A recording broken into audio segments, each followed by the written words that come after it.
whatever like I know is coming soon. And so like with the Jack Arse franchise, with him saying number 5 is going to come out in June, I was like, I've never seen these movies. I probably should, even though I know they're absolutely stupid. So I started watching them, and then same with Scary Movies because I know that one's coming out. So Yeah. yeah, I think so far on my Letterboxd score this year, because I watched Bad Grandpa Point 5, which is like the documentary supplement to Bad Grandpa, because I watched Bad Grandpa Friday night.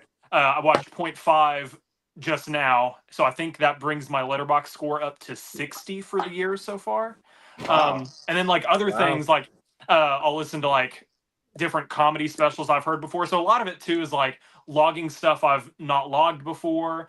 If it's new stuff, I'll log that. So Yeah. I don't really have like a watch list approach to it. I'm just like whatever I'm in the mood for. And like I know my next one is gonna be Twilight, weirdly enough, because Really? I was invited to a birthday party this week with a study group of mine, and the girl that's having the birthday, who's celebrating her birthday, loves Twilight, and the girls in the group have already watched the first couple movies, so I got to catch up to get to where they're at, because they're pretty much forcing me to come on Friday night. They're like, no, you're going to come and watch Twilight with us, even though you don't want to, and I'm like, okay, fair enough. So, so I'm going to probably watch the first one tonight, and then like New Moon tomorrow.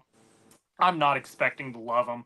Yeah, but it's I do it for friends. I'll tell you that I've watched them, and if you watch from a campy point of view, like they're like fun, trashy, like romance schlocky movies. They're fun. If you look at it from that perspective, you will enjoy it. If you take it as a serious film, it will be not fun.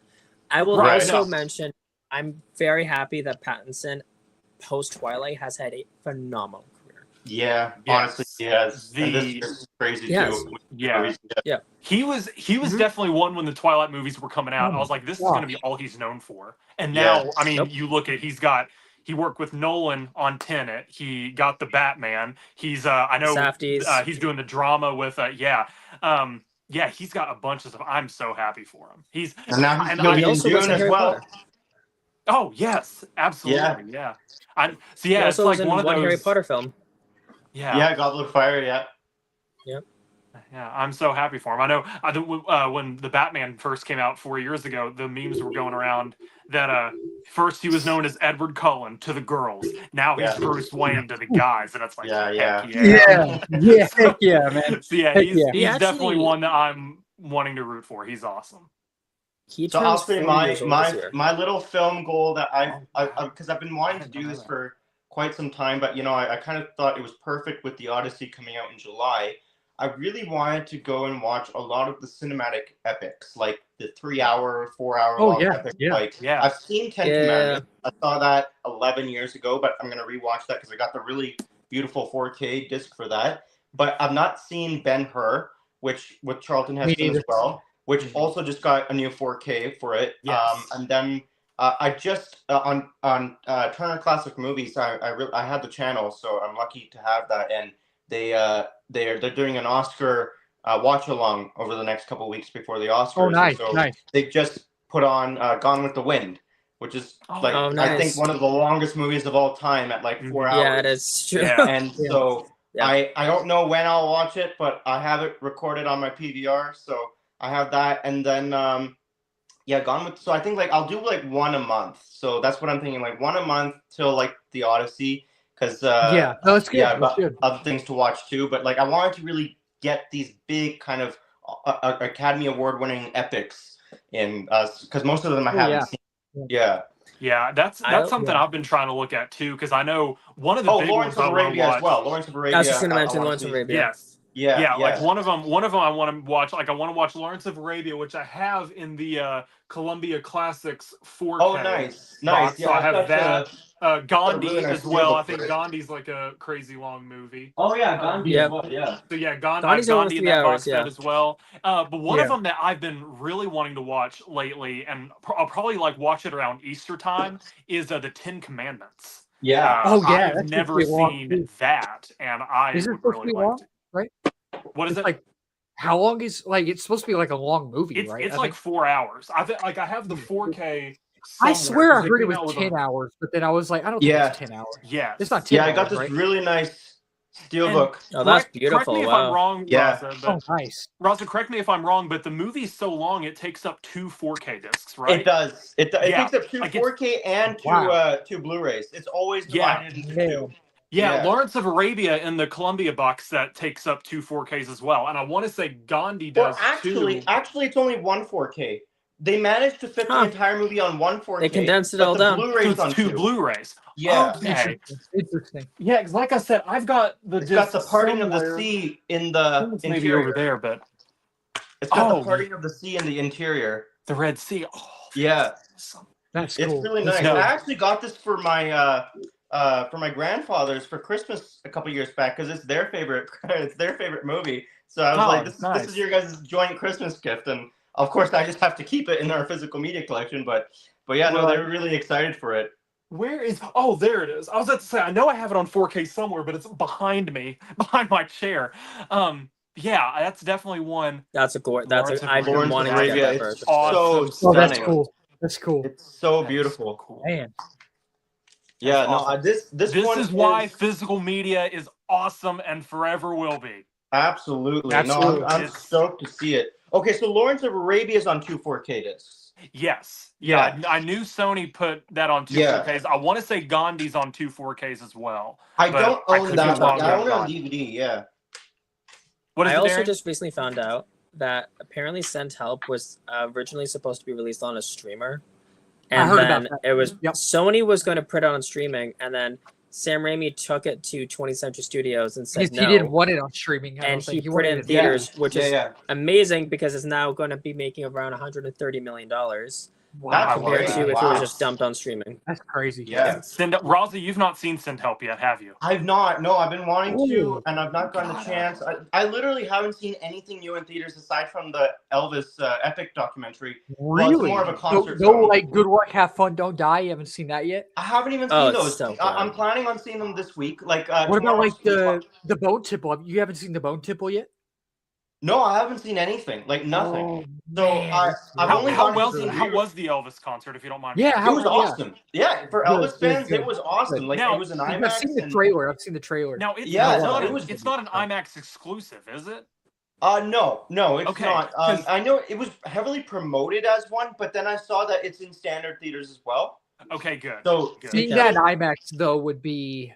It was amazing. I mean, I wanted to get up and dance when there were songs that I loved playing. And you know, I was astonished by how clear the footage was. Like the restoration that they did on the 60s, 70s footage. It's like you could see the pores on his face.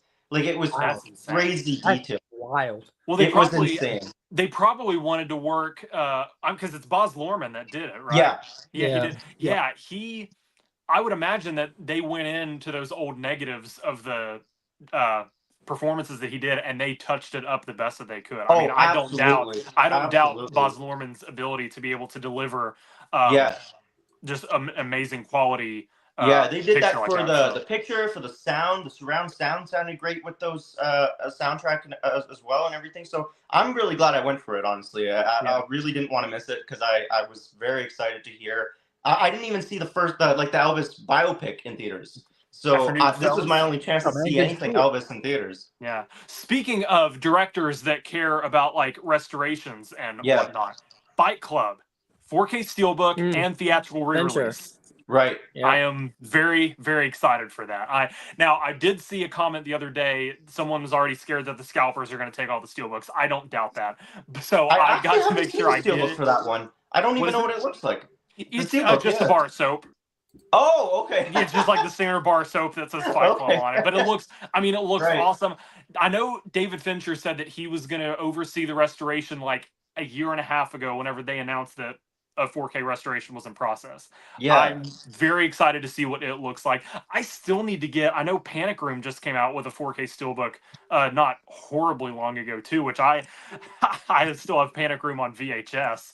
But, so I need to get the 4K of that too. But the Fight Club. Sorry, go ahead. Oh, I was just gonna say I'm very excited for that Fight Club news. I'm hoping that will get my brother back to a theater because that's one of his favorite movies. Oh, okay. My brother does not watch many movies, but whenever he does, he like finds one that he likes and just like clicks with it. And then and up until then, like I hadn't until he'd seen it, I hadn't seen it. And one day he just came to me and he's like, "Have you ever heard of this movie called Fight Club?" And I'm like, "Yeah, it's a David Fincher film. Like I still need to watch it." And he's like, "It's awesome. You're watching it with me right now." And we did. It was great. Nice. So I'm hoping. Yeah, my brother, like, he's a massive Elvis fan. Like, he's got a poster of him on his wall. He's got several records. I think he's got like a little like bobblehead doll. He's got like ornaments for a Christmas tree. And so I asked him like, "Hey, there's this Elvis, concert/documentary film coming out on IMAX. Do you want to go see it?" He's like, "I don't really want to spend the money right now." I'm like, "Okay, but I can make it free. Like, I've got enough theater points to make it free and everything." And he's like, "Nah, I've seen too much of, like, I know everything about Elvis already." So I'm like, "What? What do you mean?"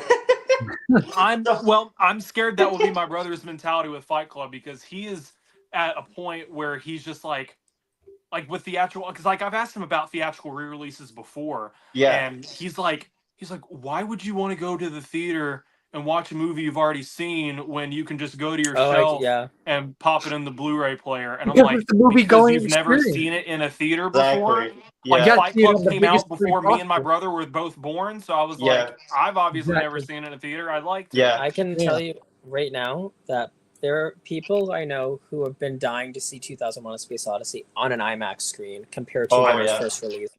They never got to see that on a massive screen, and it's like many as like a life-changing cinematic experience. So revisiting some films in newer formats that weren't around when they were first theatrically released is actually quite the blessing. Well, that's how I first watched 2001. I got to see it in 2018 in IMAX, and it was glorious. So hopefully they'll do another re-release. I think that was for the 50th anniversary.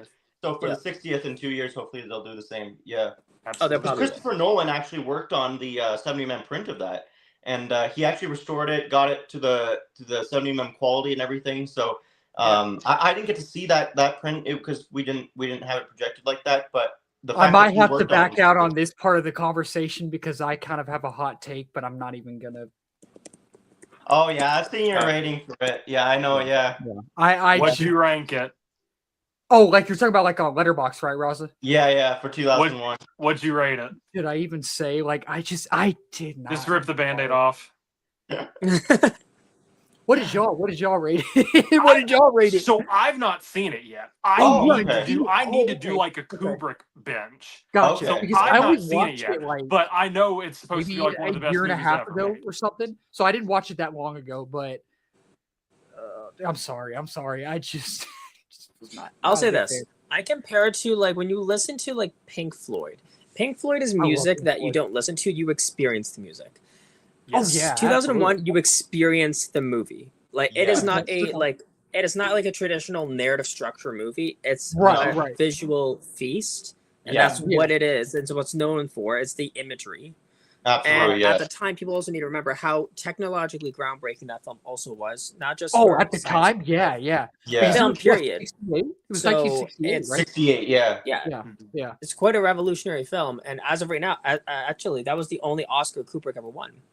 That's right. Yeah, there are definitely. I mean, there are definitely movies you can look at throughout history that have gotten the accolades that they have because of technological advancements. Yeah. I mean, I think about Wizard of Oz introducing Technicolor, making Dorothy's shoes ruby red instead of silver like they were in the book. I think about Toy Story for Disney and Pixar. I mean, so many movies that, like, by just regular audience standards would be considered. I mean, I don't think that any standard audience would say that these movies are necessarily bad. But, like, if you think about what time period they came out in and the technological advancements that had been made with those movies, they're nothing short of fantastic. Oh, absolutely. I mean, Toy Story, especially for Disney, that movie was great childhood movie, yes, but like for the advancement that it allowed them to introduce to the industry, impeccable. It's impeccable. incredible. Absolutely astonishing. I mean, like, without Toy Story, even like something like DreamWorks set for Shrek wouldn't have been made, right? I mean, like, it really was the pioneer for 3D animation. Yeah. And I'll also say, like, I just watched, because we were talking about Kubrick, I just watched his 1957 movie with Kirk Douglas called Paths of Glory for the first time. Oh, And okay. I made my first ever film analysis video. So if anyone wants to check that out, it's on my YouTube. And it's only like 6.5 minutes long, so it's not very long. And it's very much a technical film analysis, more about like how like the filmmaking showcased and contributed to telling the story rather than an exploration of the story itself. But I do touch on like the points of the acting and performances and everything. So I really enjoyed the movie though, and I thought like, because I'd seen 2001 and I had seen The Shining, and I think that was probably, I've only seen 2 or 3 of his movies. So this was another one. This was like one of his earliest, and he was only in his 20s when he made it. Like it blew my mind, right? Because like, yeah, Past the Glory, because like the cinematography in it, like if you've seen 1917, like the movie that came out the trench scene, ago, the trench scene, because it takes place in World War One, both of them. Whoa! Yeah. I was like, this was made in 1957, and the director was in his 20s. I couldn't process that. I'm like, this. It looked like real footage from World War One. I was blown away. Like it was like so accurate to attention to detail, and the intensity is there.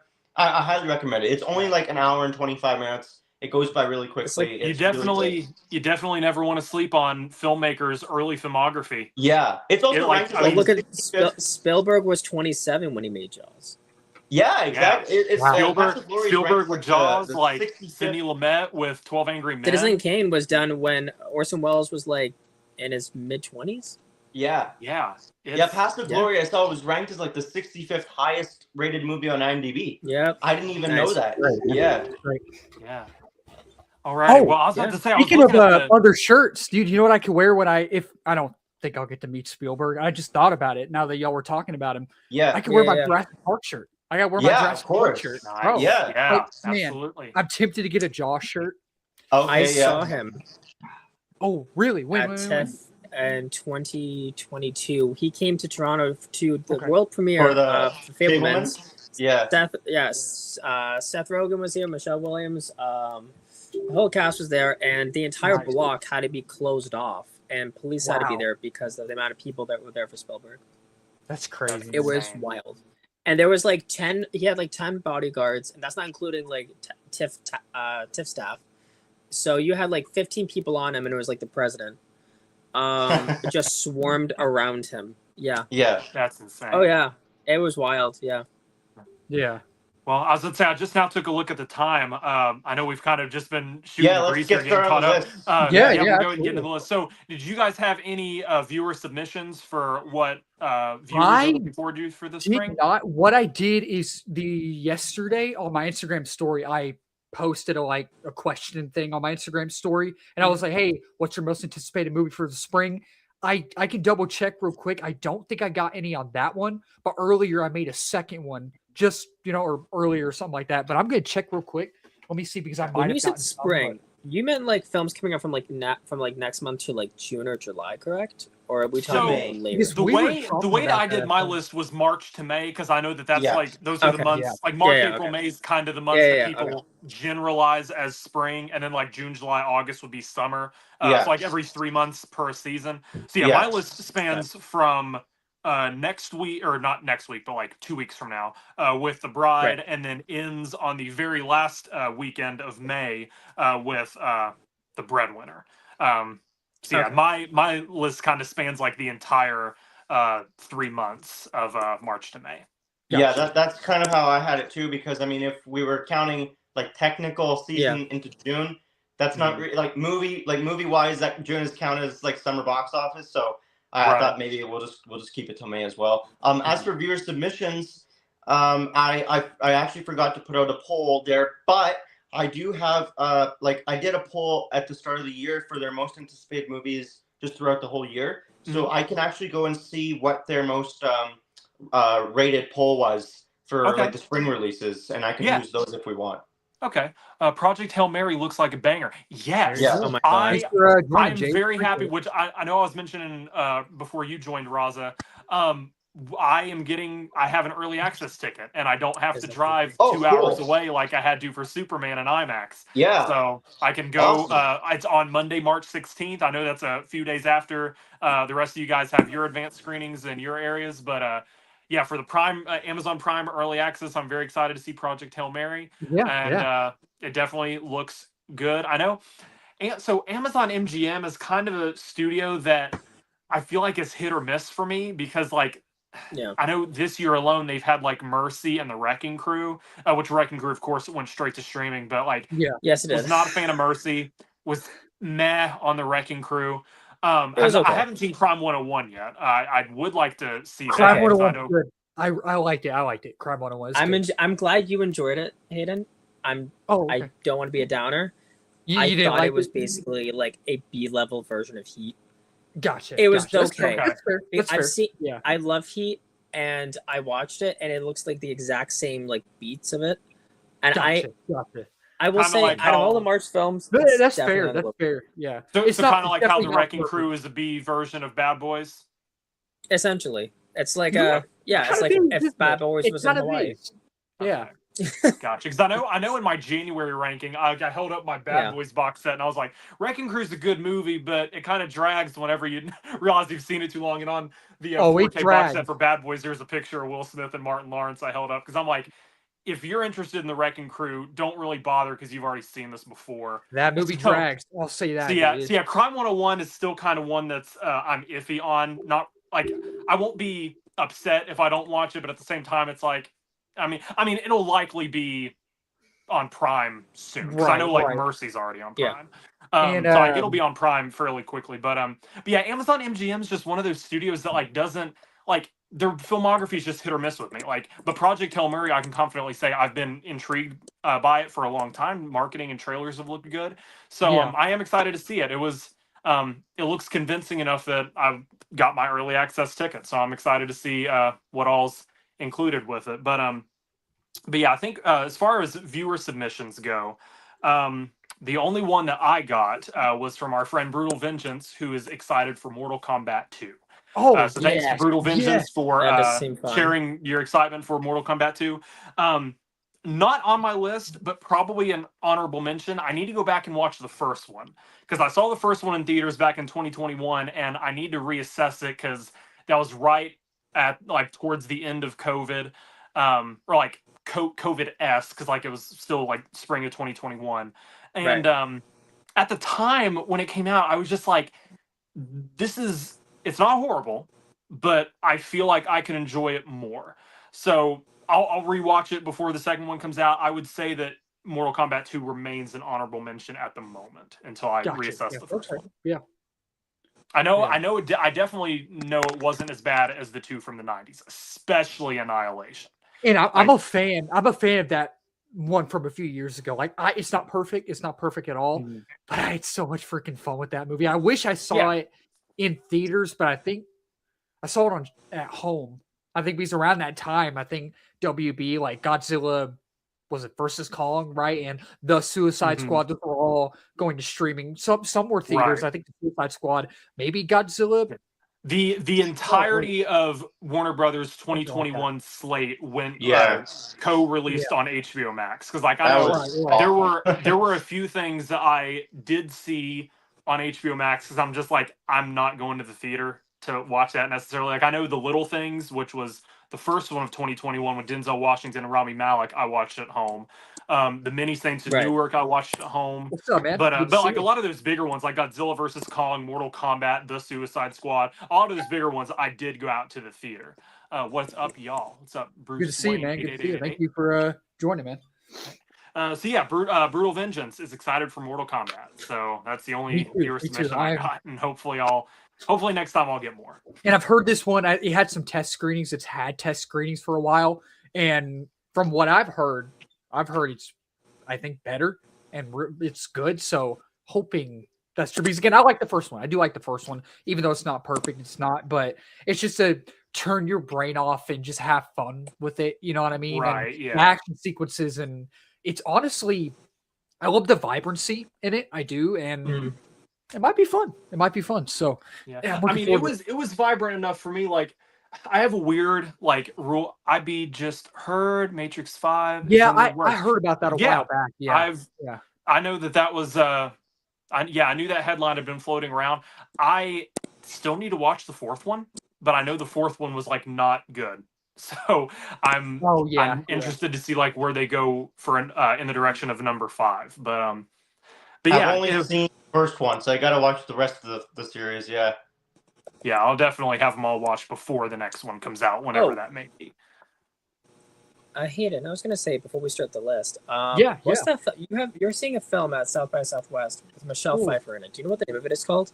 Oh, that is so. It's a TV show. It's starring Elle Fanning, and it's called Margot Has Money Troubles, I think. Yeah. So I don't like. Interesting. I don't know. I probably wouldn't watch it if I wasn't going to South by, but because Elle Fanning's probably going to be there, and because Michelle Pfeiffer might be there, and Nick Offerman is in it, and because Nick Offerman, Ron Swanson might be there. Dude, I gotta buy a Parks and Rec shirt with him with the bacon. I have to.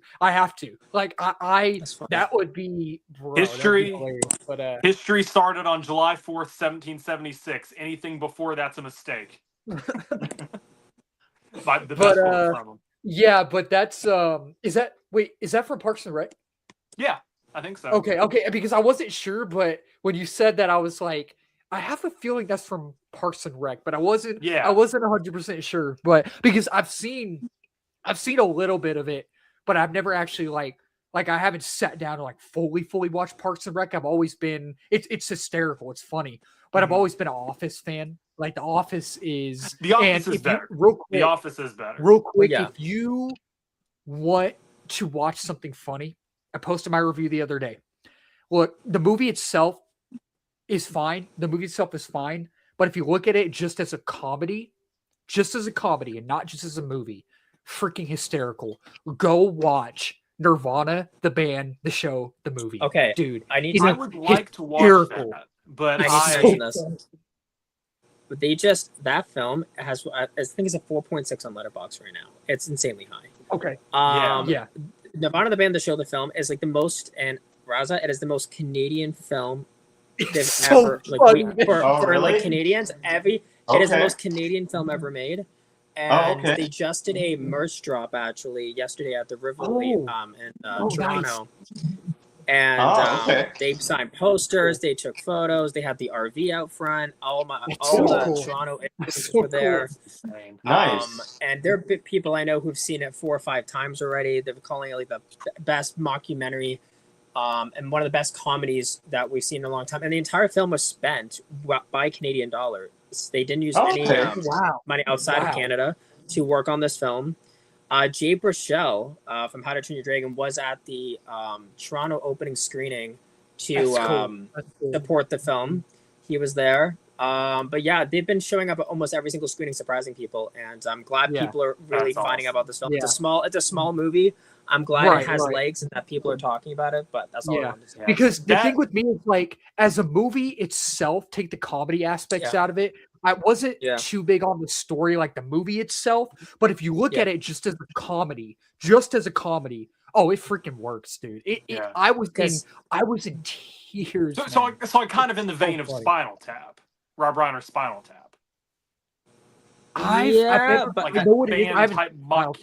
liked that they use Toronto-based things that a lot of Americans don't know. Like Raza and me can really pick up on a lot of the things that are in that film.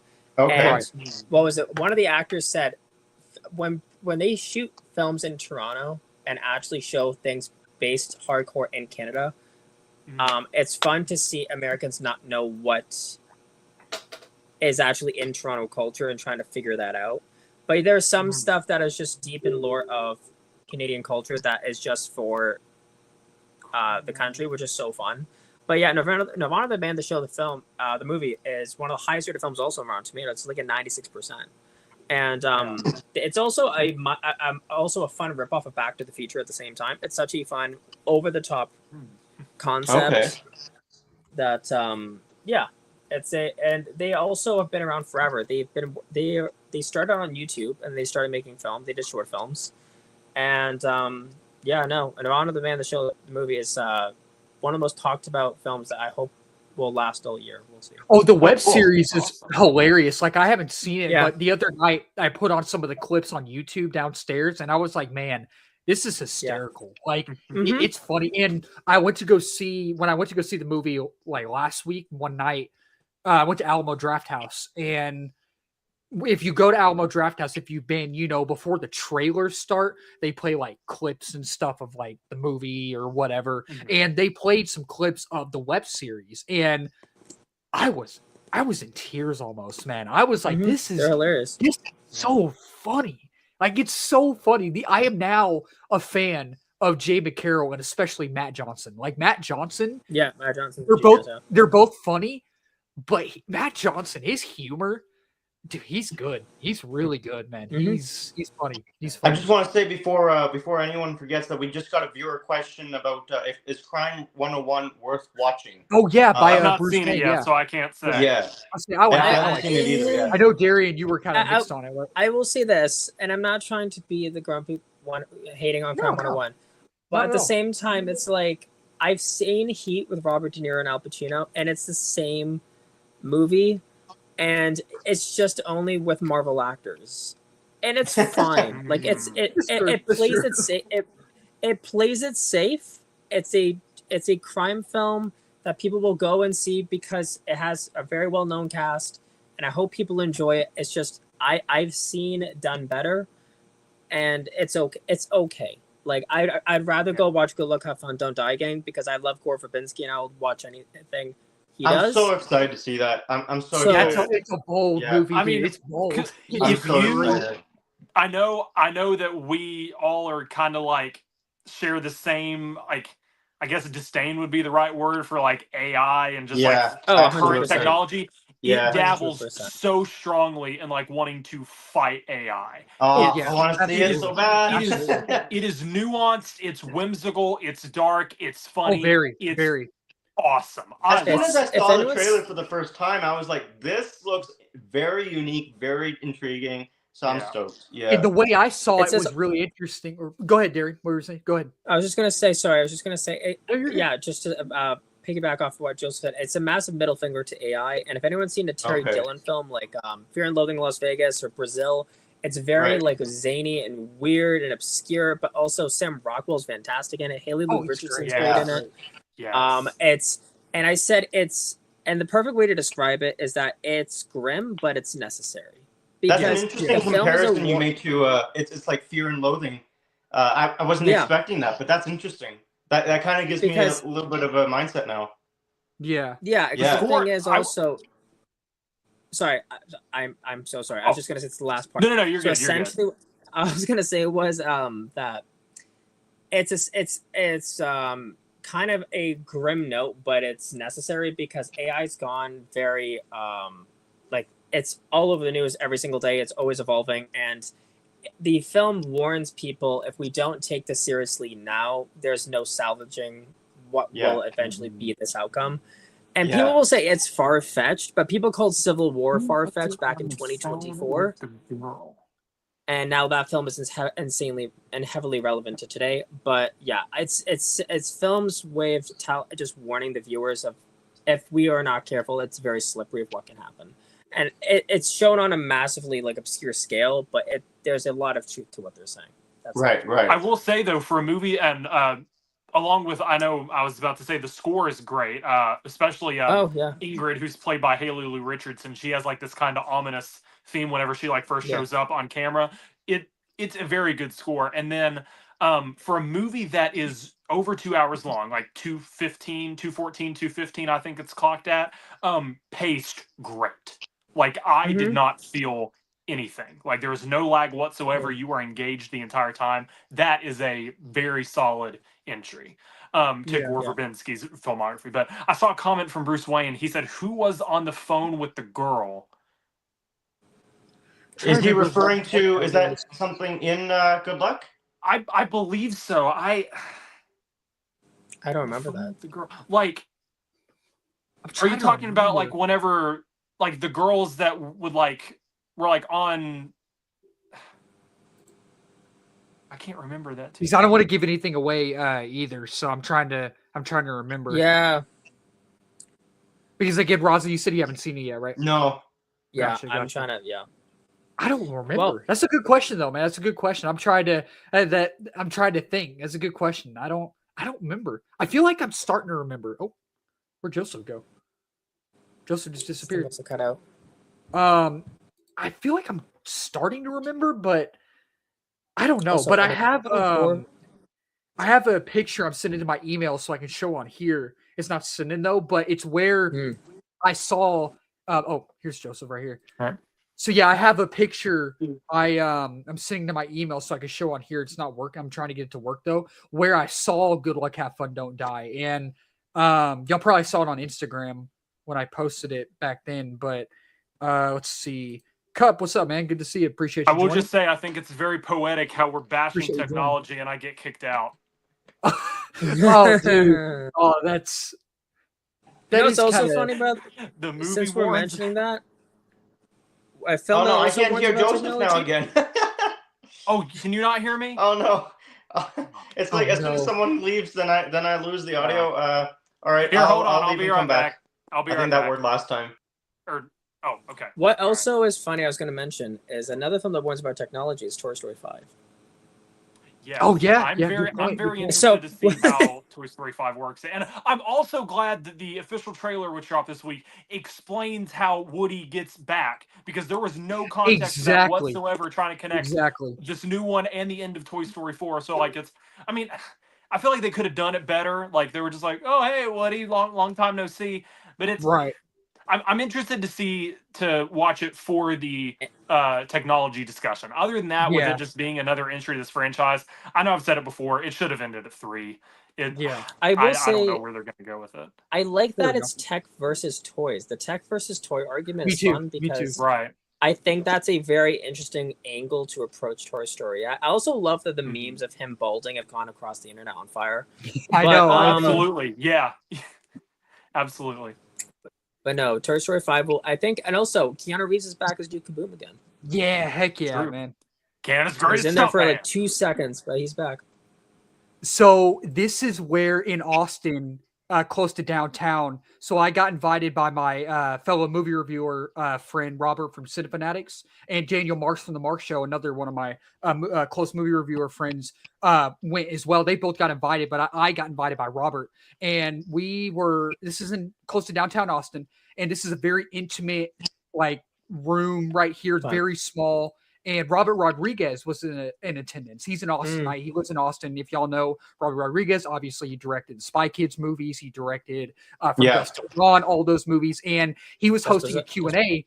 And Gore Verbinski was not there in person. But after the movie, he was there via Zoom call. And it was just, I didn't get a chance to meet Robert Rodriguez, even though he was right there. But I was like, it just was really That's cool. So cool. And That's it's awesome. really cool. That's man. so cool. And this place was in like it's no longer a school, but this used to be a school. And when I walked into this little room, I was like, wow.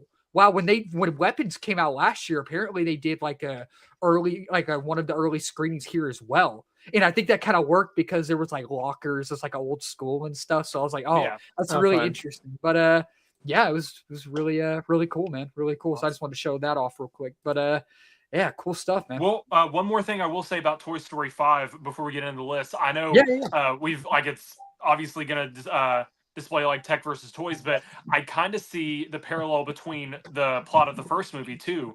Like you have Woody, who's like a Western cowboy, and then you have the introduction of Buzz, who's like this advanced space toy. You could make a parallel between tech versus toys, and then like old school versus like the new type toy that kids are going to gravitate to. But it's still one that I'm on the fence about. I guess I'll find out more about it when it comes out. This is easily the least excited I've been for a Toy Story, and the most worried I've been for a Toy Story. Gotcha. Even for the fourth trailer, like for the Toy Story 4, I don't know. The trailers won me over a bit more than what I'm seeing so far for 5. With this, I don't know. I'm just like, the whole question of even how does Woody make it back? The toys in Toy Story 2 went all the way to like the other side of their city for like the Al's Toy Barn and you know, in Al's apartment and everything, and they found their way back. So why wouldn't Woody find his way back now? It's like that whole question kind of seemed a little bit like irrelevant, since like Woody, like they went all the way to like the daycare in the Toy Story 3 and still made it back home and stuff. So it's like, you know, I feel like, well, Woody will just find his way back. You know, he knows the address and everything. So, and he's got the radio now that we found out. So, I mean, it wasn't like oh wow to me, but like, I don't know. I really was hoping for a bit more from the trailer, and I'm a diehard Toy Story fan. I really love this franchise. The movies mean so much to me. So because it means so much to me, I expect a lot. You know, I think that's what it is. It's like you expect, and I'm not saying that the quality is going to be bad. I think it's going to be very good, especially with, as you said, like the whole tech versus toys story plot, which is what I think will be very good. But it's still a worry nonetheless, just how it's going to turn out. But the animation looks spectacular. That's no doubt. Pixar is always gonna, you know, give their A game with it. So I am looking forward to it. It's still my number 9 most anticipated movie of the year. So yeah. I will add though that something that I'm also on the fence too, that gives me more like confidence, is that the writer and director of WALL-E is at the helm of this. Yeah, Andrew Stanton. So he's done Finding Nemo. He's done WALL-E. Yeah, he has a good track record, so I can't say the creators behind it like are insanely talented, have a good body of work to show for it. I will say from a technical filmmaking level, I am very happy that this film returned to a 185 aspect ratio, the taller aspect ratio. Yes. Because the Toy Story 4 was widescreen 239. I'm like, that doesn't work for Toy Story. No, it doesn't even absolutely work for not. Animated movies. Yeah. USA. We can't gloat too hard because we have 2 Canadians here, but yes, USA. Yeah. How can I get updates for those, or do I have to be a YouTuber? Oh, for like so there's a few sites that you've shared on like advanced screenings. So you can go to advancedscreenings.com. You can go to gophobo.com. They're kind of the same, but like different websites in a way, sort of. And you can also go to like Mind on Movies. They all three kind of like intersect and connect in a way. I know Irish Film Critic, which I don't really use them that much, but I always like definitely check. I always check because they do sometimes like, you know, all those type of things. So, I mean, if you want to reach out to Fonz PR, that's FONS, then PR, like they do the press, you know, all the press stuff. Not all of it, but some of the press stuff in Austin. I would definitely reach out to them as well. I would say definitely start like doing like movie reviews and stuff too. Like, I think if it's one of those things where if you don't do movie reviews, I don't know, they probably won't invite you. You know what I mean? Like, you have to like be somehow in the media, if that makes sense. You know what I mean?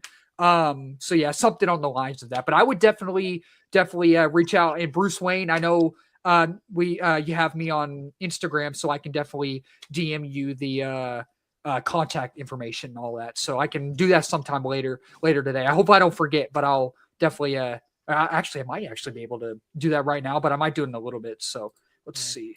New Mando better than absolutely. Yes. Yeah, no, this Mando trailer it should have been released during the Super Bowl for sure, because that would have gained a lot more attention. Yeah.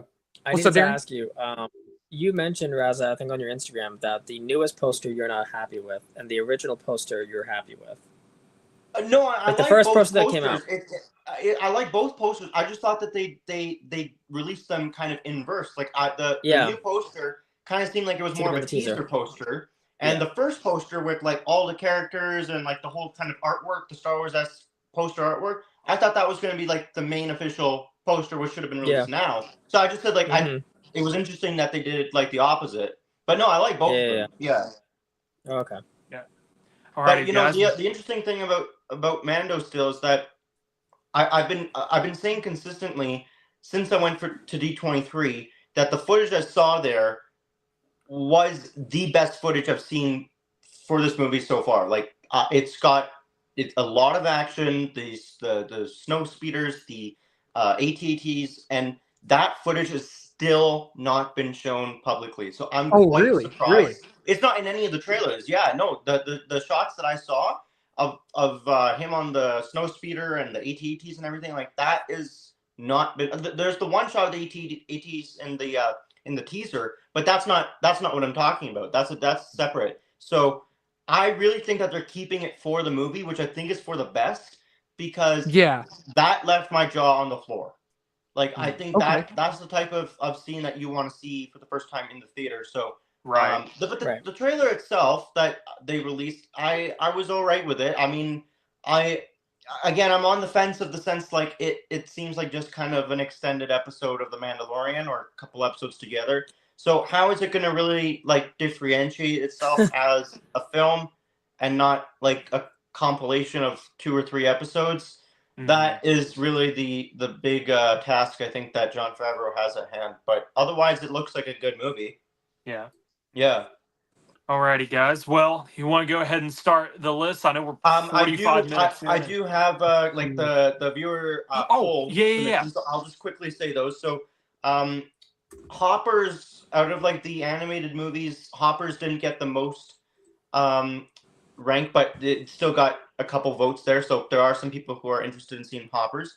Mandalorian and Grogu got a good like 21 votes. So a lot of people are still interested in seeing what Mando and Star Wars has in store, which is interesting. Project Hail Mary did not get a lot of votes, which was interesting. I think I only had 1 vote submission for that. And Scream 7, I know that's not spring, but it's still something upcoming. That got a lot of votes. A lot of people are excited for that. Michael, of course, got a lot of votes. People are very. Oh, nice, man! That's awesome. Yeah. Heck yeah, man! And everyone's excited for Michael. And Devil Wars Prada 2, that also got a lot of attention. So those are probably the most spring releases that I got. Oh, and Super Mario Galaxy, yeah. Okay. Yeah, awesome. Pretty much all those big ones people are very excited for. All right. Well, do you guys want to do like the usual order? We all gonna find out together in December. Reserve your ticket. Yeah, Hayden, you got the fan event at AMC Bar. I do. Yeah, I'm looking forward to it, man. I'm looking forward. Hopefully, I'll be there. I've got 10 months to plan, but because I think I'd like so to be far there. We have like last time I checked with Chad and Spike in the group chat we have. We were talking about it, and Chad a while back said the last time he checked, I think we have together 80 because the contract is like 125 seats. That's what it's said on there at least. So I think we have around 80 something around there. So we have a lot. And I think I've already asked you, but that number includes my mom and I, right? In case we're able to make it. I can definitely. Do I have to be like, yes, I will be there? I can definitely check. I can definitely check if you. Okay. I can definitely check after the stream if you want me to. I mean, I appreciate that because I mean, like I said, I would love to be there, but ultimately, absolutely. I mean, ultimately, like if something happens and I'm like not able to be there, I would hate for you guys to lose 2 seats. But at least for the time being, we are trying to plan actively. So I would love if you can save a couple seats. Yeah, and Raza, you're not, and it's totally fine. You're not 100% sure yet, right? I know it's like I really am not. No, like you can keep a seat for me if possible. If not, that's okay as well. But like I really can't tell until like the fall. Like and Darian, you said you might not be able to, right? Yeah. Okay, that's totally fine. I just wanted to like double check with everybody, and now that we're like, talking about it, but but it's a while from now, but looking forward to it, man. Looking forward to it. But I was just saying, we can go quickly, ahead and two selling tickets for that is going to be like a Ticketmaster war because Dune and Doomsday are probably going to be dropping at the exact same time at 8 to 9 in the morning. Yeah. So it's going to be hell. Especially for like Spider-Man and Doomsday is going to be hell because they're not IMAX screenings. So they're just regular screenings. So they're going to sell faster. Yeah. Well, the cool thing is, so I'm going to pay for, everything together is $5K. It's around $5K. That's how much it is.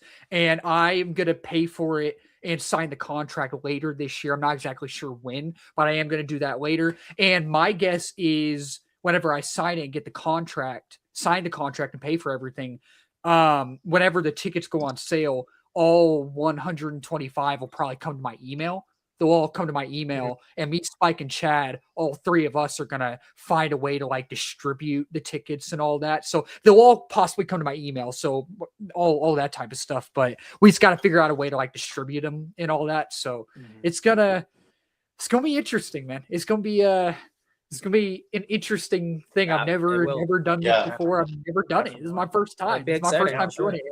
Yeah, I'm looking forward to it, man. Looking forward to it. Right, But yeah, we can go ahead, Joseph. What you're saying? I was just gonna ask, do you guys want to do the list like the same way? Because I know the layout tonight's kind of throwing me off because I'm usually in the top right. But I mean, Darius, you can go first if you'd want to, and we kind of just do clockwise again. Was it? Did it work best for you editing wise if we did all 10 at once or go individually? Like which one? Do you think? All 10 at once. I think. I think that works better for the attention span of the viewer. And I think when we did, I think it was the top 10 of 2025. That stream, I think, was like 3 hours long. Yeah. We got to remember the attention span of the viewers too. Absolutely. It has to be like a quick type of thing, all in one, and then. Just as soon as you guys are done with the list, if you can do like a little recap, which I actually will grab a pen here in just a second, so I can timestamp like where the recaps are at. That does make it better editing wise, especially because I know I mentioned earlier I'm kind of in a busy season at work, so I may not have time to go through a very long stream to like search for clips. But yes, I greatly appreciate that. Thank you, Raza, for mentioning that. But of course. You also do the same Secret War. Yeah, I've thought about it. I've already thought about it, but I know that's a while from now.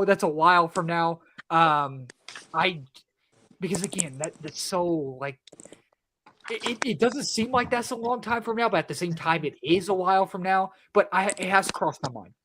It has crossed my mind, and Man of Tomorrow has crossed my mind. Beyond the Spider-Verse has crossed my mind. Obviously, I can't do all of them.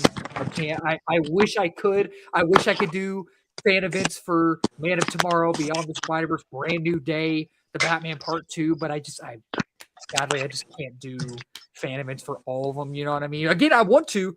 I definitely want to, but Secret Wars, it's possible. It's possible. It's definitely possible. And that one will be in IMAX the first week, probably. I mean, so whenever it comes out, September next year. So, but alrighty, that would be fun. That'll be fun. So stay tuned for that. So, all right. Yeah. Well, yeah. I guess now, without further ado, Darian, you can start us off. Sure. I also pulled up on separate tabs some like brief synopsises because some of these films have like one trailer and like one poster, so many people will not know some of these titles. So, without further ado, I have here's my 10. So 10 is Obsession. Okay. 10 man. So yeah, if you've seen the trailer, it's basically about a guy who makes a one wish for anything, and he wishes for his longtime crush to fall in love with him. And then this is South by negative, but mixed things start happening to him, and it comes out in like late March. I saw a trailer for it for the last couple films I've been attending, and it just looks really interesting from a plot point of view. It played at Fantastic Fest back in September, and I've heard really great things about it. So yeah, I'm looking forward to it. Who's in it? It's mostly an unknown cast. It's Michael Johnson. Okay. Corey Barker? Is that his name? He's like a YouTuber. Corey Barker, right? Yeah. Okay, interesting. It actually it also premiered at TIFF last year, Midnight Madness, and got good word of mouth there. So that's my 10. And then number 9 is Undertone, which is a new A24 film, I believe. And it's basically, and it's about this true crime podcaster. They decipher these audio tapes, and one is they've never heard before, and it just starts affecting their lives very negatively. And it's been insanely well reviewed already from a few screenings that have happened for it. So that seems promising. Those 2 horror films. And then for 8, I have They Will Kill You with Zazie Beetz. Seeing that as South by too, man. Seeing that as South by too. I've seen the trailer for that. Yeah. That looks crazy bonkers. Yeah. It looks fun. Like, that looked really, really, like, I would say, like, probably akin to craziness of, like, the vampire scenes in Sinners, along with like oh gosh, I don't know, but it was like it was the whole setting. It's in a hotel, isn't it? Yeah, it kind of gave me vibes of Hotel Artemis. If anyone remembers that movie. Oh, okay, I've not it seen looks that. like the directing in this movie is going to be fun, like the way the camera moves. Oh, absolutely, yeah. It looks like really it's going to be very unique and very interesting, which is very much. Cool. Yeah. Hold on. I think it's cool. Zazie is pretty much getting a lead film. That's pretty cool. Yeah. Oh, yeah. She deserves it. Man. She's great. Yeah. She was just in Good Luck, Have Fun, Don't Die. Yeah, I was gonna say she was great. Cool. Yeah, she's in that too. Great. Yeah, that's awesome. Yeah. Yep. She had quite. And then number 7 would be the drama, which I also put on my most anticipated of the year. With Pattinson and Zendaya, and again A24. And there's been very little released about it, which I'm totally fine with. But yeah, no, it seems very promising. Those two are the most like in-demand actors of the entire year. You're talking about the drama, right? The drama. The drama, yeah. They have like 3 movies together. They have that, they have The Odyssey, and they have Dune. Yeah. So. Oh yeah, that's right. Yeah, that's interesting. Yeah, that's cool. But yeah, no, the drama seems fantastic. And then 6 is Michael. That's gonna be fun because it's gonna be like a concert in a theater, and absolutely. I saw the trailer for the first time in front of Elvis, and oh my goodness, you guys are gonna want to see that trailer on the big screen. You're gonna want to see either IMAX or Dolby, whatever the best surround sound system you can. I mean, oh my gosh, when the beat drops, the bass, it's just like. Oh, like this is the closest we'll ever get to feeling like it's a concert with Michael Jackson. I mean, it's insane. Oh yeah, I can't wait. It's gonna be crazy. Last time we had a Michael released film was This Is It. This is it. Away. Yeah. Back in 2009. Yeah. But yeah, Michael will be fun. I'm going to be wearing my genuine Thriller jacket with zombie makeup, and nice, be a lot of fun. Nice, awesome. Which is cool. That's cool. Which is fun because the Thriller also takes place in a theater, so it's kind of poetic. Yeah, absolutely. Yeah, so that'll be fun. Yeah. There you go. That's awesome. So yeah, I'm going to be doing that, and I'm going to get Jay to probably do Billie Jean or Smooth Criminal. We'll see which we fall on, but yeah, that'll be fun. Nice. Number, and then number 5, I have The Breadwinner. It just looks like a lot of fun. I saw the trailer with, a couple times. What's his name? Nate Bargatze, right? Nate Bargatze, yeah. My parents will love him, dude. So yeah. I've seen the trailer, and it looks just like really fun antics and a wholesome, fun family film. And on this list, there's a lot of serious dramas, so I need to put something really fun in there, and that's where that falls. 4 is I Love Boosters, which I'm jealous you're getting to see early, hidden by Boots Riley. Oh, I Love and Boosters. The cast of that. Yeah, I Love Boosters is basically about a girl played by Keke Palmer who steals clothes from high-end stores and sells it for basically low prices for everyday people. Yeah. Okay. And the cast is stacked, Raza. It's stacked. Like it. Yeah. It's got. Oh yeah. Demi Moore, of like Tia Stanfield. Yeah. Oh, cool. Okay. Yeah, I was trying to think earlier. Like, I was like, I feel like I've seen the trailer to a Keke Palmer thing lately, but like you explaining the plot, I was like, okay, I have seen that. I forget what movie the trailer was in front of. Maybe I don't think it was Good Luck, Have Fun, Don't Die, but maybe like Iron Lung or something like that. Like it's been something I've seen recently. The trailer was in front of it, but yeah, that does sound like an interesting premise for a movie. And of course, we have to acknowledge Keke Palmer, Satan's wife. Demi Moore, Taylor Page. It has Keke Palmer, Naomi Ackie, Isaac Gonzalez. It has Don Cheadle. Yeah, Demi Moore, Don Cheadle, Will Poulter. Will Poulter's in it. Yep, big cast. Tons of people in it. That's a lot of people. Yeah. Boots Riley. Oh, yeah. Boots Riley directed it. Yeah. Boots Riley directed. He also did Sorry to Bother You, which is a film about a guy who works at a telemarketing center in that film, and he could not make any sales. So the people around him say use a white person voice, and he starts selling stuff on the phone. And that's the entire plot of the movie. It's a insanely funny film. It came out way back in 2018, and Boots Riley hasn't made a film since. But yeah. Oh wow. Okay. Interesting. Yeah. And we have for number 3 is The Bride. Okay. Maggie Gyllenhaal. makes her directorial debut. And I love that Jake will also be in it to support her. Yeah. And you guys are getting that in 70mm as well, right? I think we are. I have to double check that. Yeah, that's we pretty might cool.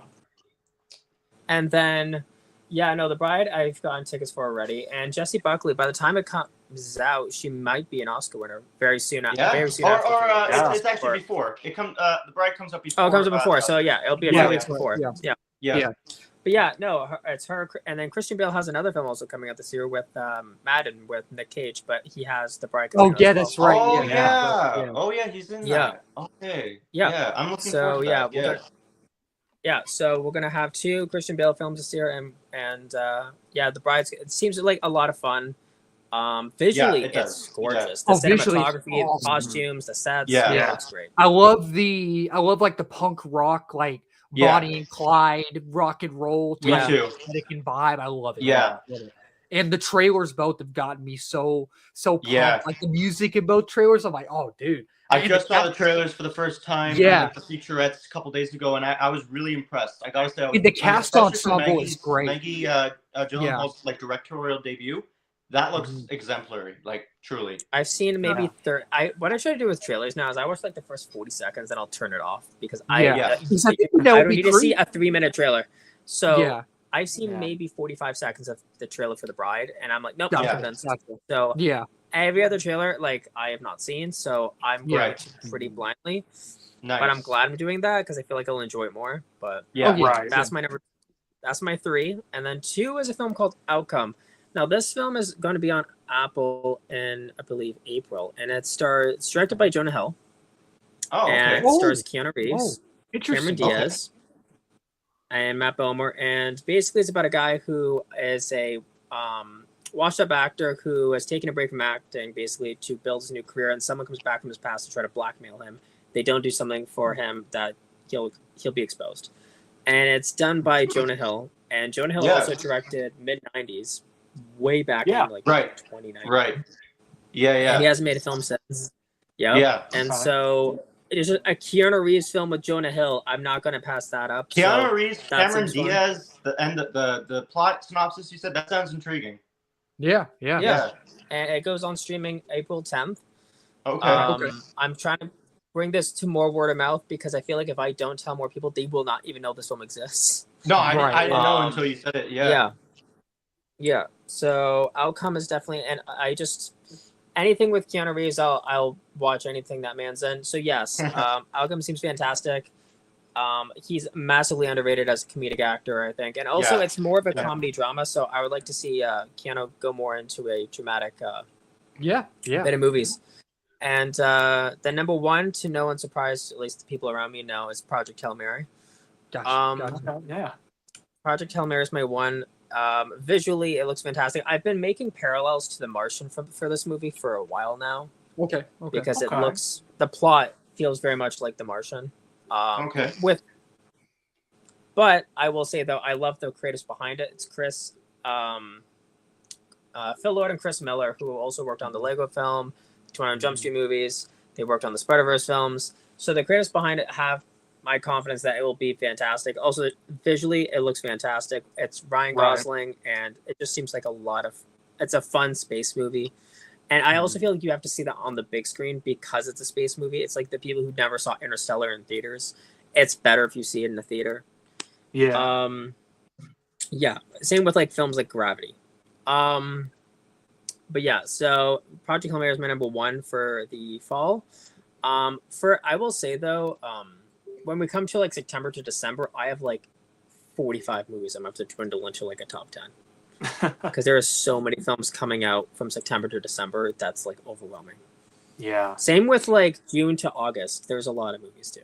Yeah. Oh, yeah. Summer is going to be hard to dwindle down because I know that there's, well, I mean, we've already talked, like, you have, like, Supergirl, there's Scary Movie 5, Jack Farce 5, or no, sorry, Scary Movie 6, The Odyssey, Yep. There's going to be so many things. It's going to be hard to dwindle summer. It's going to be insane. So that, great list. Would you mind to go ahead and do, like, a recap for anyone that may have joined late or sure, just so I can get the clip for him? Of course. Yeah, so 10 is Obsession, 9 is Undertone, 8 is They Will Kill You, 7 is a Drama, 6 is Michael, 5 is The Breadwinner, 4 is I Love Boosters, 3 is The Bride, 2 is Outcome, and 1 is Project Hail Mary. Awesome. All righty. There you go. All righty. So I will go first or next. My bad. I'm a little tired today, but all good. All right, all so good. I did not write down my honorable mentions, but I have a few that are kind of floating in my head. The honorable mentions I have are Hoppers, Ready or Not, Here I Come, and Pressure, which is a trailer that just came out the other day. It has it's a Brendan Fraser movie, and it takes place around D-Day. Oh, that's and any right. kind of like war movie Gotcha, or anything like that, I'm very intrigued by. Yeah, me too. Immediately, so I'm very interested to see how this one kind of plays out. And I'm and of course Brendan Fraser. I mean, his comeback story has been insane. And he's definitely a guy that I want. And I will watch the Mummy movies next month. Me too. Yeah, I was just gonna mention. I've never seen the Mummy. So Raza, we're in the same boat. We're in the same boat. We are. I've never. I was jokingly going to wear a Mummy T-shirt, but we'll watch it together. together. To you the other day, I was like, Lee Cronin's Mummy looks really good. I need to watch the other ones, but then I'm like, you know what? I don't think these are connected. So I was like, but yeah. So I need to watch which I have the box set, which it might be on another shelf, like another storage rack somewhere, but. New Stephen King adaptation. The Mist. Yeah, Mike Flanagan. I think Mike Flanagan's working on it, isn't he? He's also working on The Exorcist. Yeah. And Clayface and Carrie as well. He's doing a TV show for a Carrie series in October. Yep. Dude, he's like Stephen King's guy, man. But the Mummy though, you gotta, we'll get the Mummy, I promise. We all right. Yeah, I know. Are you talking about The Mist? I think it's Mike Flanagan. I'm pretty sure he's directing the new, or maybe he's writing it. I don't know, because they just announced it like a couple of days ago. So yeah, we'll just have to wait and see.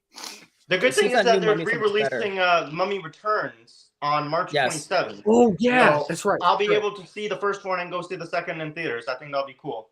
Nice. I know how much you love Indiana Jones, Raza, and I know. Oh, I love Indy. Yeah, you should see my cosplay. I know you love it. I know you love Indiana Jones. So I know that, and so knowing you haven't seen The Mummy is that I know you will enjoy that franchise so much because it is so reminiscent of what that. It's in the same vein as that. Yeah. Right. No, I'm very excited. It is pretty wild that I haven't seen them. I totally agree with that. Yeah. They're fun movies. Yeah. Awesome. So honorable mentions for spring. Again, just to kind of hit on them again. Crap, I should have written them down. But Ready or Not, Here I Come. Ready or Not, Here I Come, Hoppers, and Pressure are my 3 honorable mentions. Okay. Nice. Number 10 is The Bride. I think this movie looks great. I'm very intrigued that it's Maggie Gyllenhaal's directorial debut. I think it just has this great aesthetic to it. Great look all around. Seen the trailer multiple times in theaters the last few months, so very much looking forward to that one. Number 9 is Lee Cronin's The Mummy. Again, I made the mistake of thinking the movies were connected. They are not. It sounds like it's its own. Lee Cronin's got his own thing going here. It also looks very intriguing, and of course I'm like a horror type guy, so I will see any horror movie that comes out as long as it's good, and as long as it's like got good reviews. Definitely sorry to Hayden and Darian that sat through Psycho Killer, the mess that was. Boy. I apologize for that. But I was going to see it, but the 0% on Rotten Tomatoes scared me away. But so as long as a horror movie is good, I will give it a chance. And I there's no doubt that Lee Cronin will deliver. I know Evil Dead Rise got great accolades a few years ago when it came out, which still need to watch that before Evil Dead Burn comes out later this summer. So yeah, very looking forward to The Mummy at number 9. Number 8 is kind of interchangeable between 2 very similar movies. My number 8 entry was Animal Farm, but Raza, you and I were talking last night about a movie called The Sheep Detectives. Yeah, and that movie. I feel like I got the movies confused again. So that movie will be interchangeable depending on which one I ultimately think would be better. I have seen the trailer for Sheep Detectives. I don't believe I've seen a trailer for Animal Farm. But just like looking at the synopsis of it, I saw George Orwell. Well, of course, like knowing the George Orwell work, and I was like, well, okay, I'll just jot something down.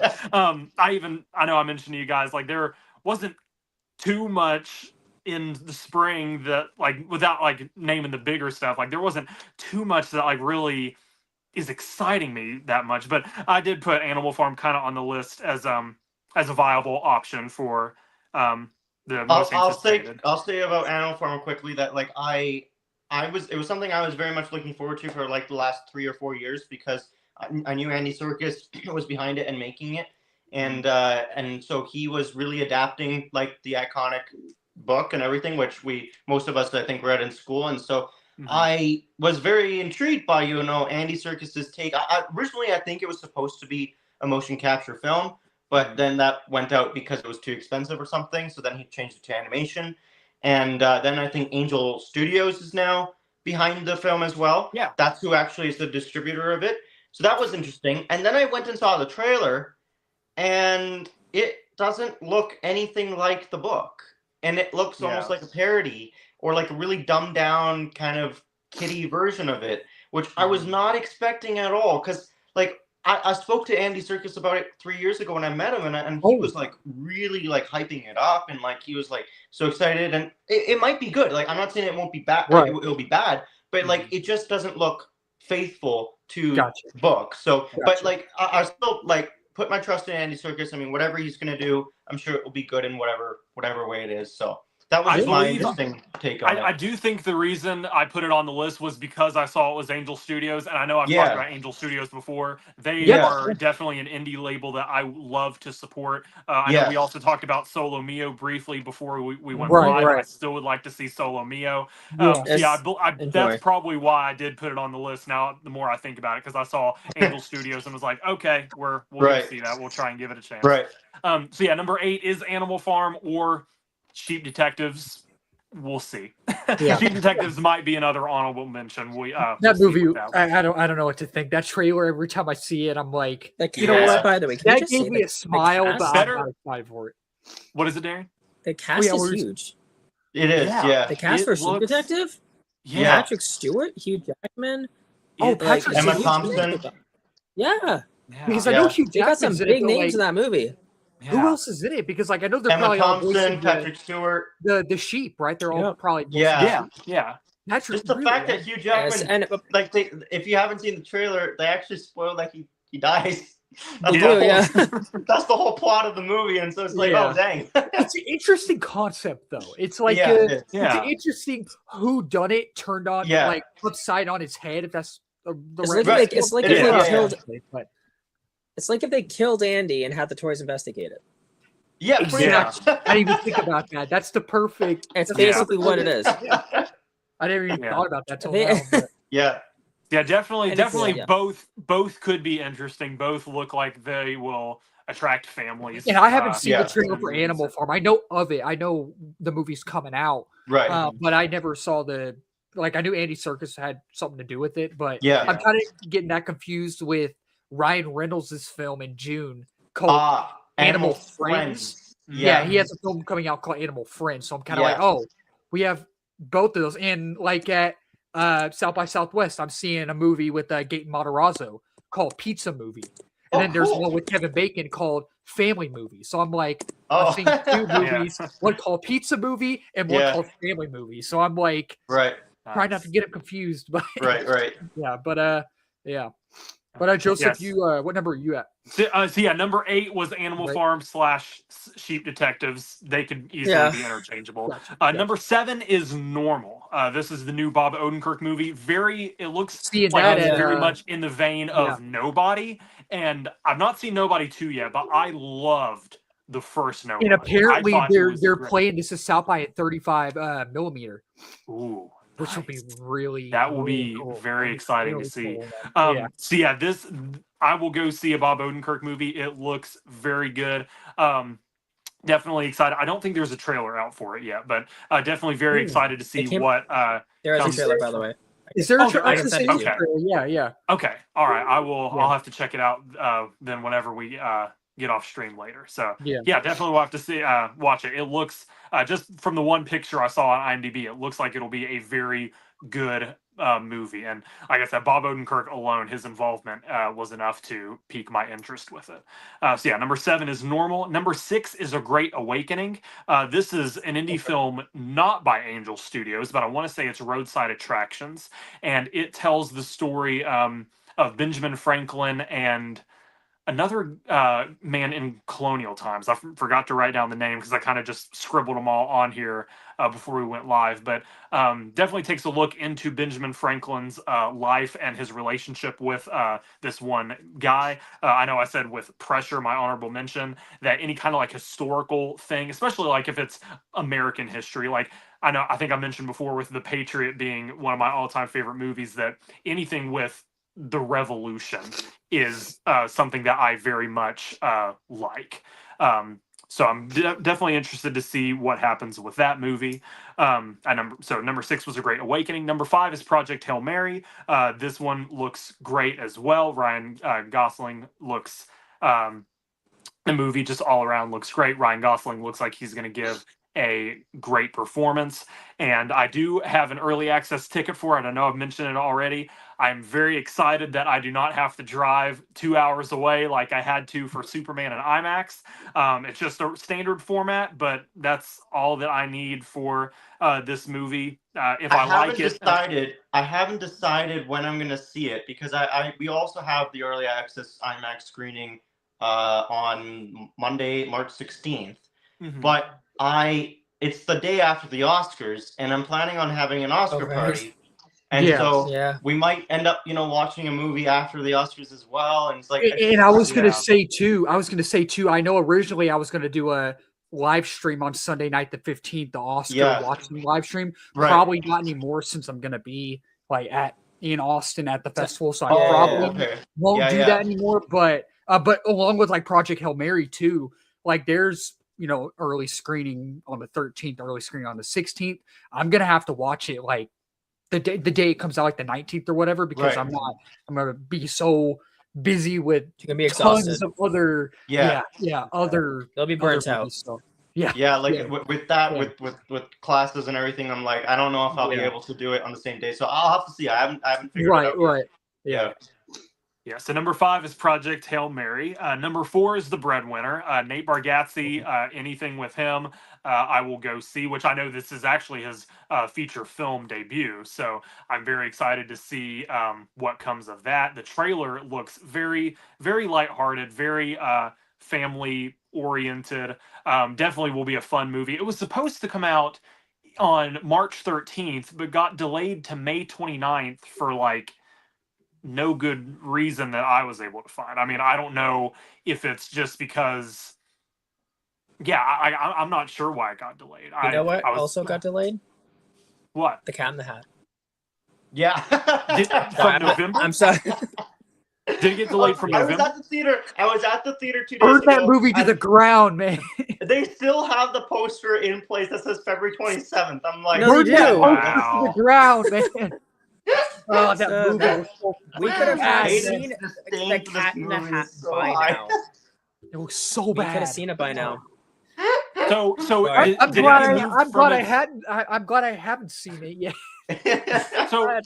So did it get moved from its November date, or it just got moved from February to November? Right? February to November. Okay, all right. I was thinking it got moved again from November, and I'm like, no. It's going to be Morbius. I hope so. Keep delaying it. Keep delaying it. Keep delaying that filthy. No, because Hayden, they can't keep delaying it, because that means you're going to have to sit and watch it. Yeah, right. Ever. It's better to come out and get it over with. Shelve it.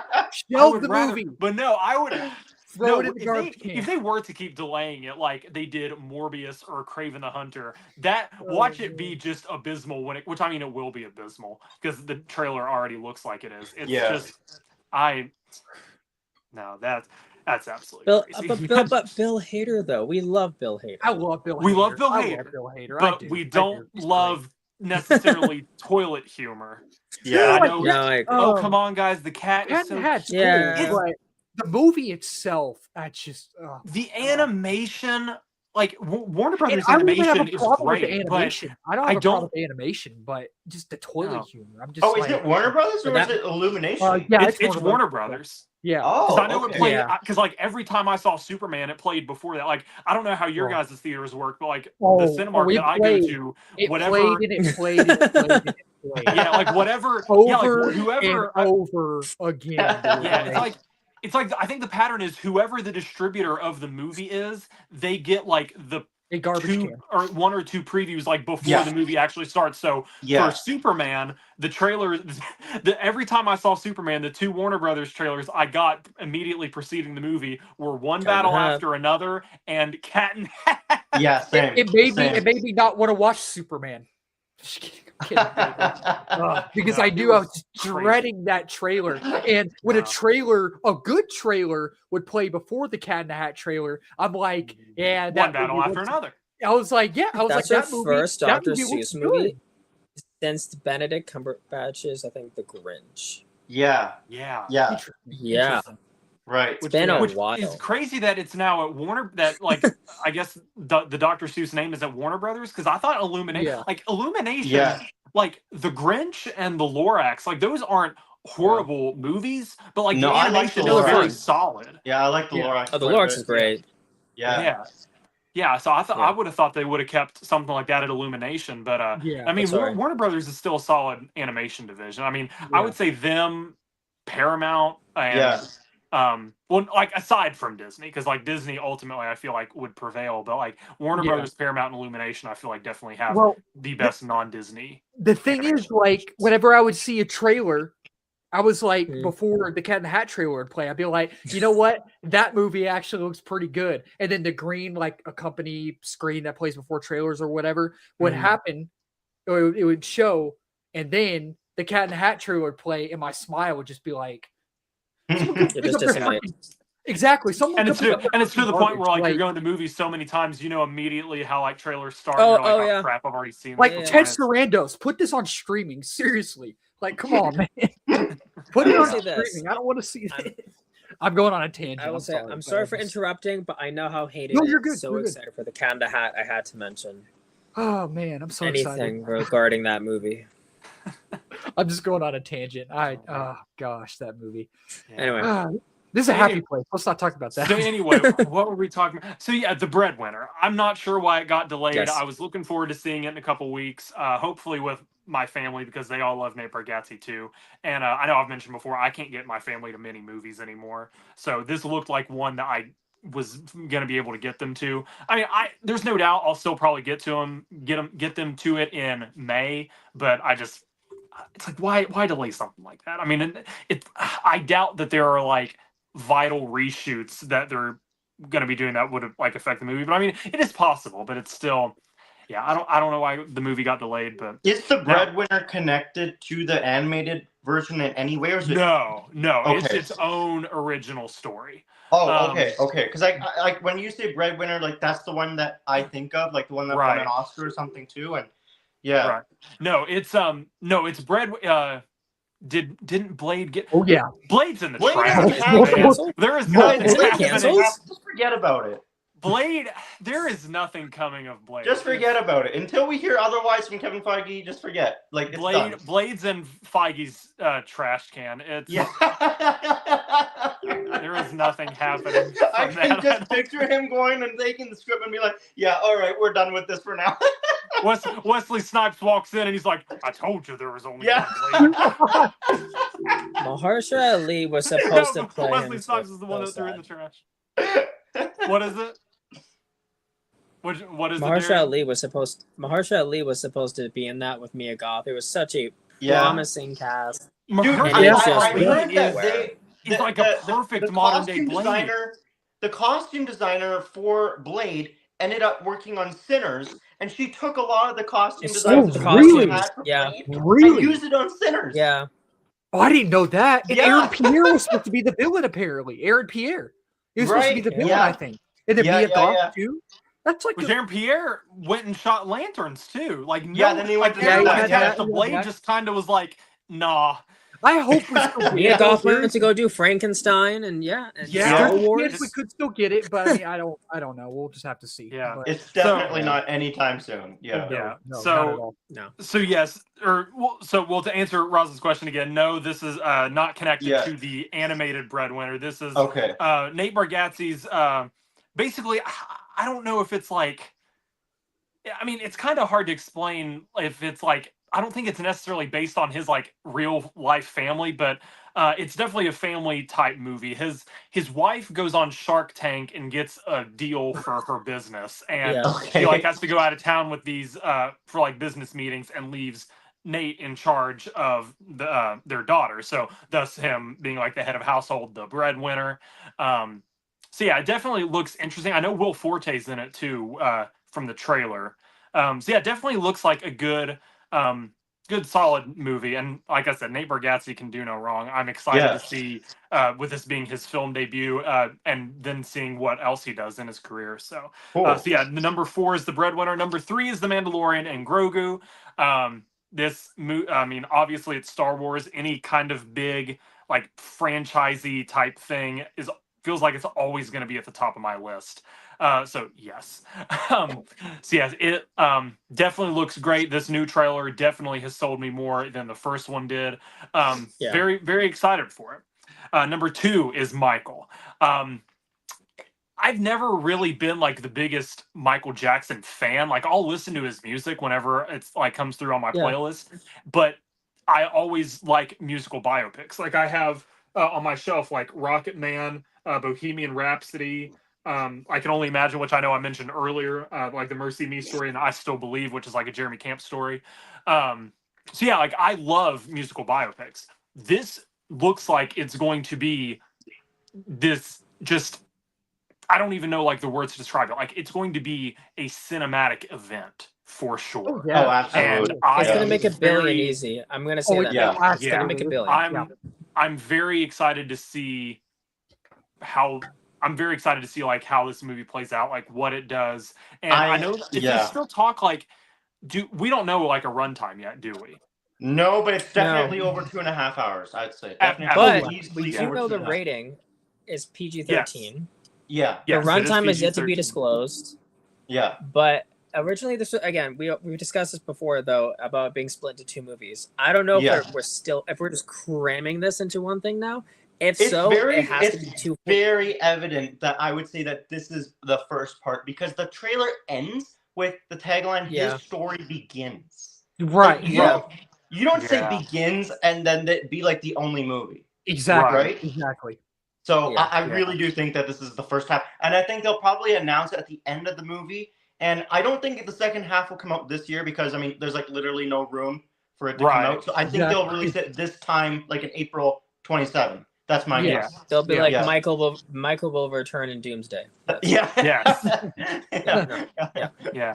No, I think but no, it's gonna be a fantastic film. I do think though this film will benefit from a longer runtime. If it's 2:30, 2:45, I think that's a beautiful spot. If it's like 2 hours and 5 minutes, that's way too short.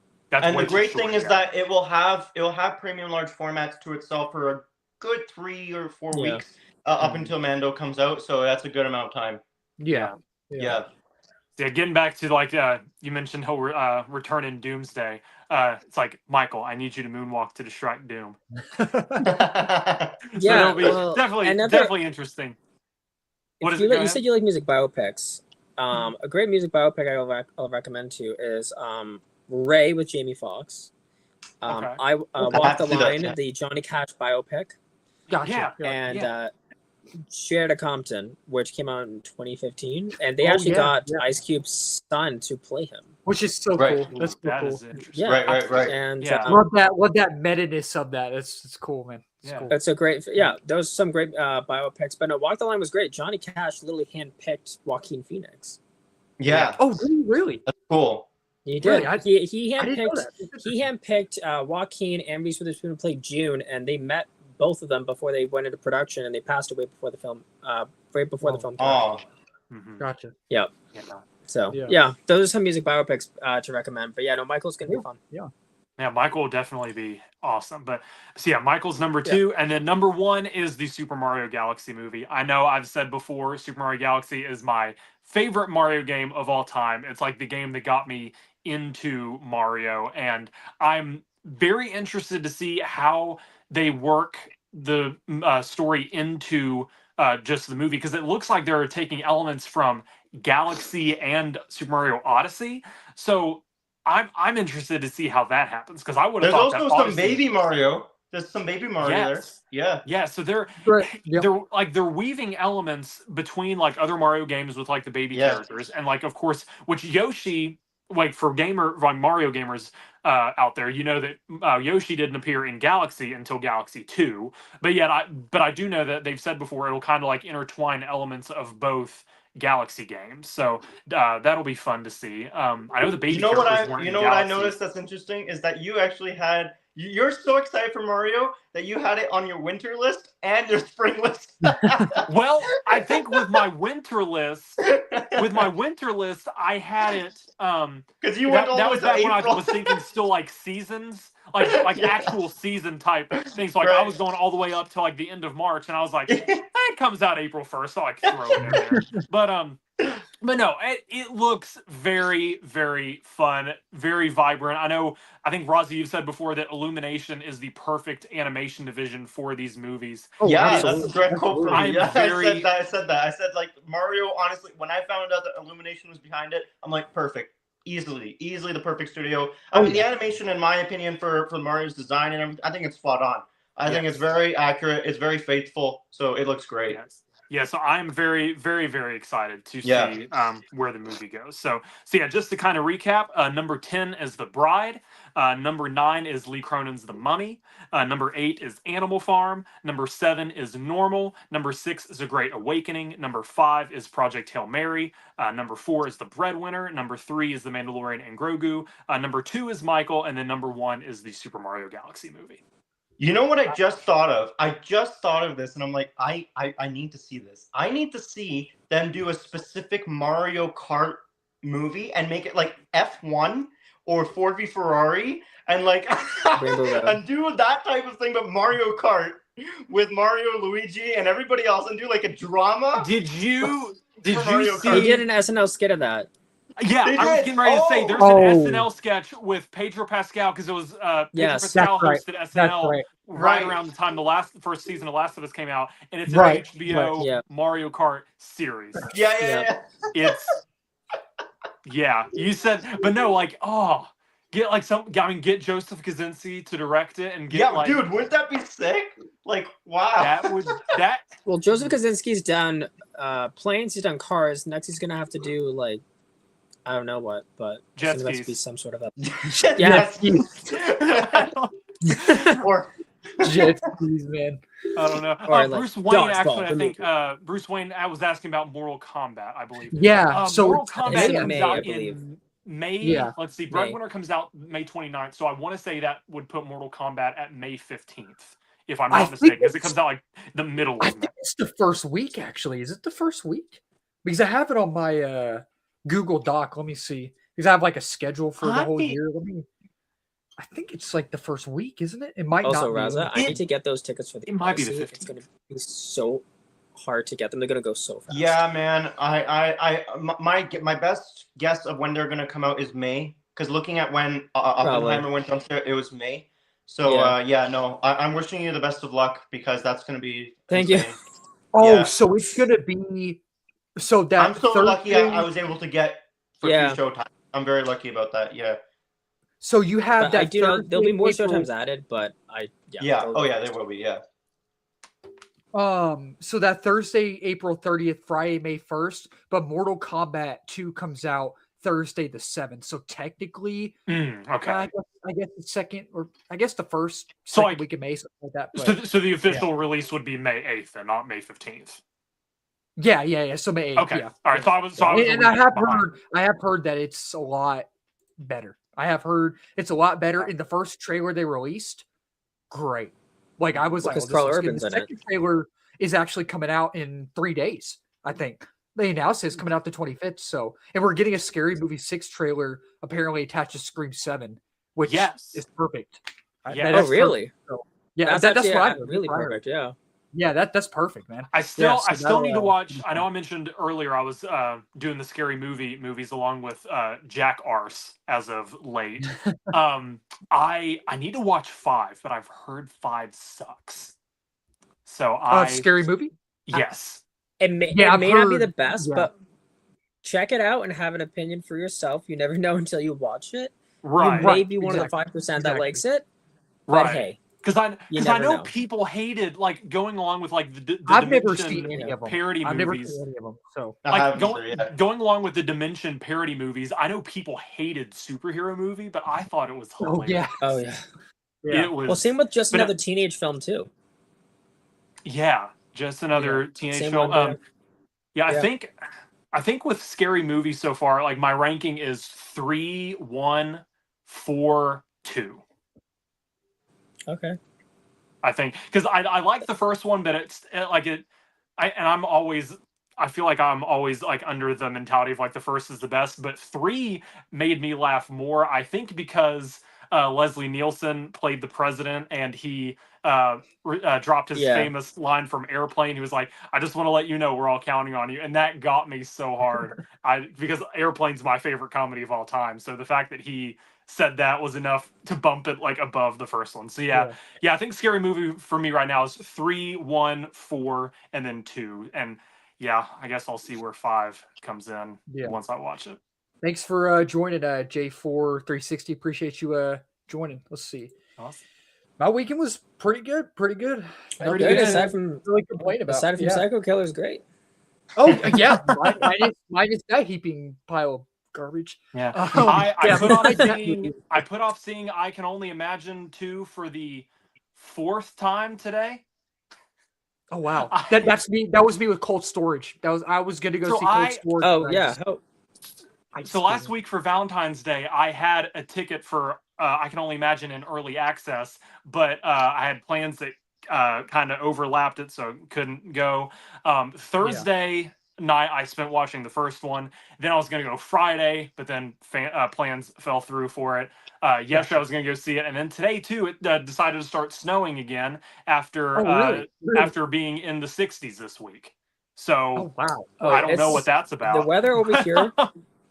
The weather here, by the way, the weather has been insanely bipolar over here as well. It's been snowing, and then we get rain, and then it's ice, and then back to snow, and then it's like no snow, and then snow again. So it's hard telling when I'll go see I Can Only Imagine 2. My thoughts on the first one, my rewatch, are up on my Letterboxd now from me watching it Thursday night, but I'll get to number 2 at some point.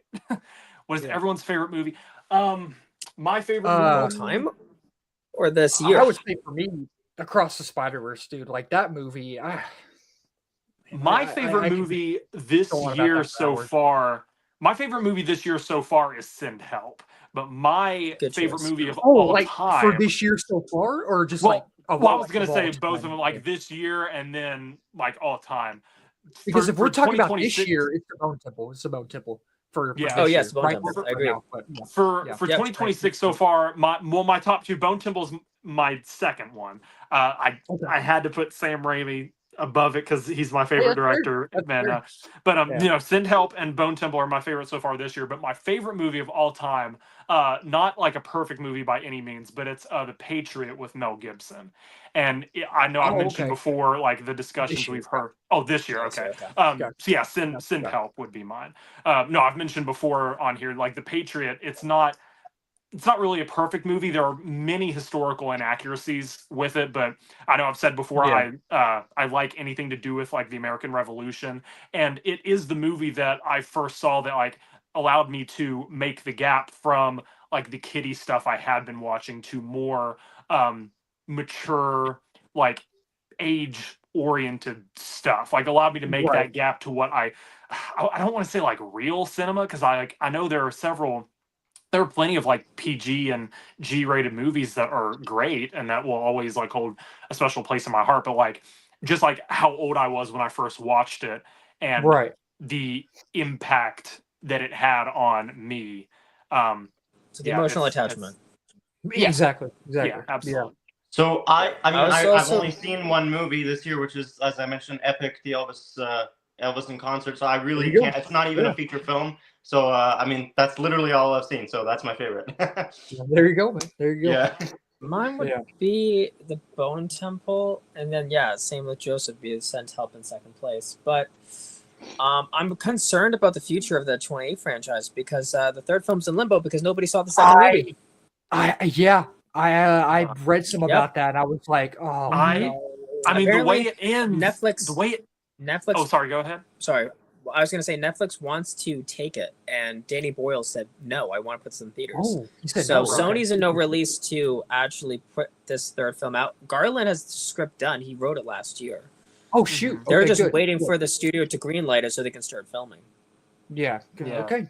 I mean, because the way it ends, it needs to be resolved. Yeah. Because I mean, I thought the way it ended, I was like, oh, I was like, crap. let's go, man. I was like, let's do it, man. What annoys me more than anything is that they're fine, like maybe canceling the third film, but they just released the third Strangers movie, which all three of them are not good movies. Yeah, they're fine with that, but if it's the 28 Years franchise, it's a no. Yeah, and I also was going to quickly. 2016 was a great like the 2016 like trend. Well, I mean, 2016 was the year I watched The Patriot, so I mean, there I have you go. that going and then, for me. 2026 so far. 2026. Okay. 2026 so far is great, dude. Like, it's been good. I can't think of anything like it's. I saw the extended Lord of the Rings franchise in theaters. There you go.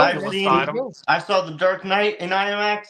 There you go. Which was awesome. I'm seeing The Revenant for the 10th anniversary this week. There you go. Very excited. Oh, that'll be fun. Yeah, I'm very excited. I was going to quickly pitch, if we could do this sometime this year, is do a top 10 ranking of first-time watches. Like, it doesn't have to be newly released movies. It can be films that have been out for years and just rank what you watched for the first time. Oh yeah, that would be fun. That would be fun. That'd be fun. I'm totally down for that. Yeah. We'll have to do something fun for like because I think June 29th, which happy 10th anniversary. Yeah. I think June 29th is the anniversary of our first live stream. So I will. Yeah, that's the anniversary I imagine. of. I mean, I don't know how far ahead in the future you guys are thinking, but like I was already thinking. I was like, for the anniversary, we've got to do something like. That's whimsical, perfect. That's perfect. Yeah, whether it's like a AMA or just like an interesting topic like that. Yeah, got to do something. I want to just, since we're on that topic, I want to just say thank you to now 52 followers on our Instagram. So it's a small milestone, but 53, I think. I checked it earlier. 53, awesome. I think. Better. Yeah. Even better. Thanks so much. And I don't know what our YouTube is at. I think it's still at 18 or 19, but we're climbing. Sounds right, I think. Slowly. So again, if you're watching the stream, please go and subscribe to Super Film Trinity on our YouTube channel because that is what we're hoping, hopefully by June 29th, to stream from there. That's the goal. Yeah. But thank you guys. And go follow us on Instagram as well. You can follow all of us on Instagram. We also have the Super Film Trinity page. And then whenever I go through and like make the reels, I of course tag everyone as collaborators. So regardless of who you follow, it'll show up on everyone's pages. But you know, you got to follow us all because that's just cool. Yeah. Cooler. And I was going to say the anniversary of our first live stream, that's like June 29th is like the anniversary of my channel too. So we can like intersect both of those together. Yeah, I feel like that would absolutely. be great. Yeah. That would be great. Yeah, now that we're talking about anniversaries, it just reminded me that actually our first stream, Hayden, you and I think was February, like a couple right? weeks ago. Yeah, a couple weeks ago, a year ago. Yeah, in February, It was the day of the Super Bowl because you guys streamed the day before the Super Bowl last year. I remember. Yeah, that was when I first came across. Yeah. Because Raza, you and I had already been following each other for a while, and then you put on your story like, "Oh, I was on a live stream," and I was like, "Okay." And then it was 2 days before. It was a day before the Super Bowl, and 2 days before I flew out to LA to see Harrison Ford. So I remember that very much. Cool. Yeah. The funny thing is, 2 years ago in July will be 2 years since I first met Raza here. Yeah, 2 years come July. Yeah, that's right. 2 years in July, but wow. Let's see. I think the 2 year anniversary for when Raza and I first met, which I forget when you first started following me, Raza. I want to say it was January 2024. Yeah. But I don't think we started talking until I posted my Madam Web review, which is a very weird event till I get us first started talking. But Yeah. you messaged me. I was bashing Avi Arid, and you were like, you just said, I agree. And we just started talking from there. Right, it was right. insane. But yeah, definitely. I love all the connections here. It's definitely absolutely. I mean, this community is unlike anything I've ever been a part of. I mean, dude, I love you have no idea, man. It's you have no idea. It's crazy.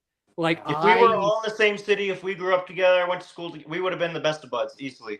Oh, yeah, absolutely. Yeah, 100%. Like it's like, yeah, it's just cool, man. It's what we need to do is see.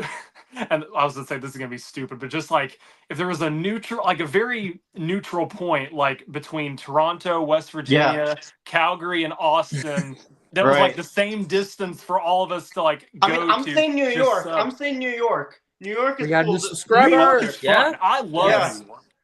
Appreciate New York is awesome. It's 8 hours it's 8 hours from where I am, so. Okay, yeah. I could be, let's see, on a good flight, I could be in New York in 3 or 4 hours. Not bad. And I was gonna say, if y'all want to, this will be my first. I've been trying to go for years, I just haven't had the chance. But this September will be the first year that I'm going.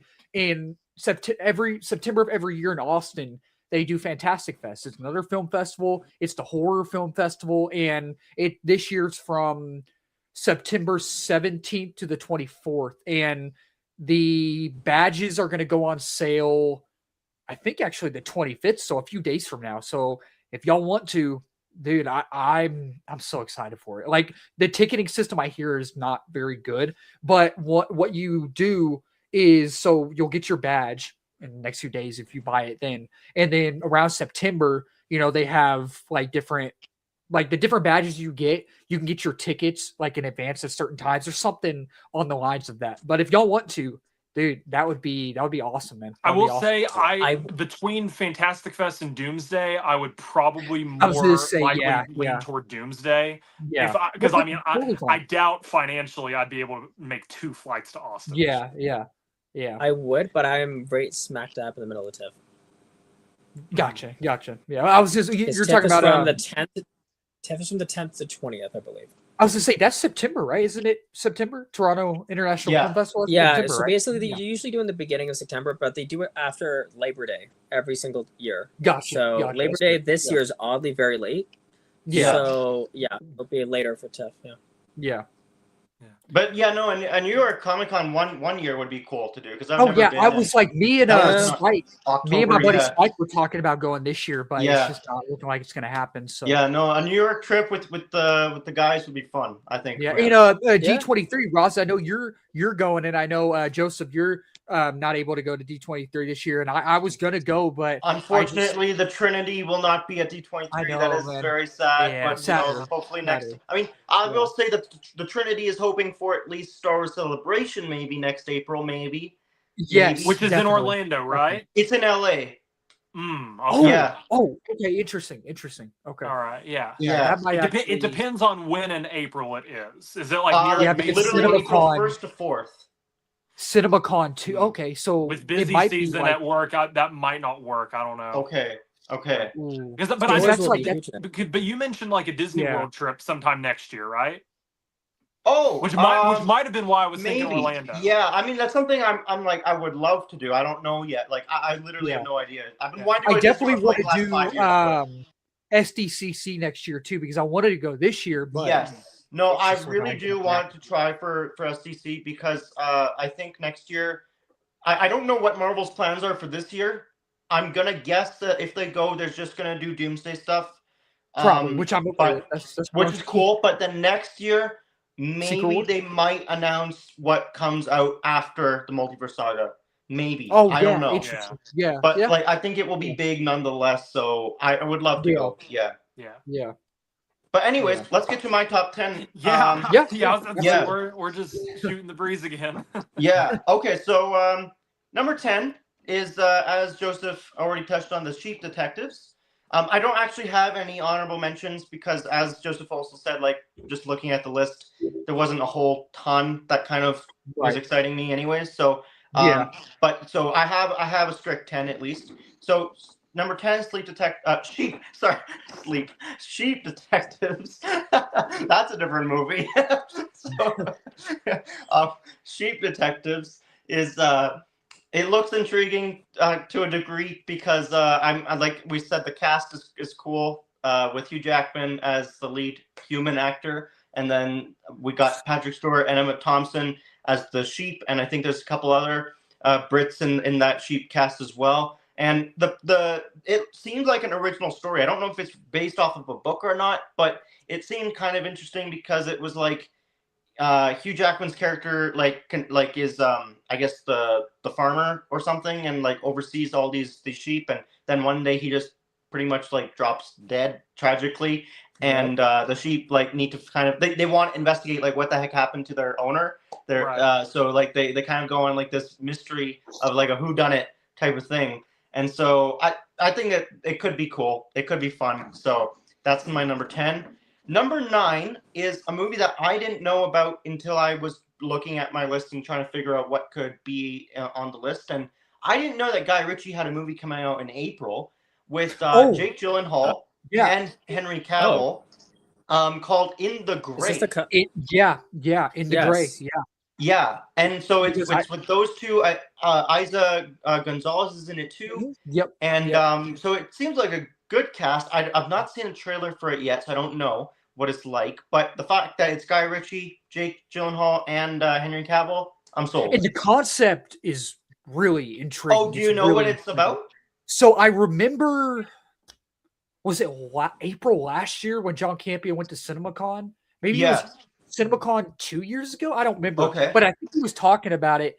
And let me see if I can pull up the plot, because when he was talking about it, I was like, oh, that concept, like, I'm intrigued. So let me pull it up real quick. In the Gray. It's really interesting. If it says the plot on here, let me see. It's also Wikipedia if you want to. Oh yeah. Let's see. I might actually. Okay, here it is right here. If it even says it, where's the premise? Wait, I don't. Is this the right one? Yeah. Okay, so 2 extraction specialists must plan a route of escape for a female negotiator. I don't. Oh yeah. Okay, I remember reading that now. Yeah. So basically, Henry and Jake need to extract Isa Gonzalez, I think, from being held captive or something. So that sounds cool. Oh, I don't remember that being the plot. And it's getting a theatrical release, right?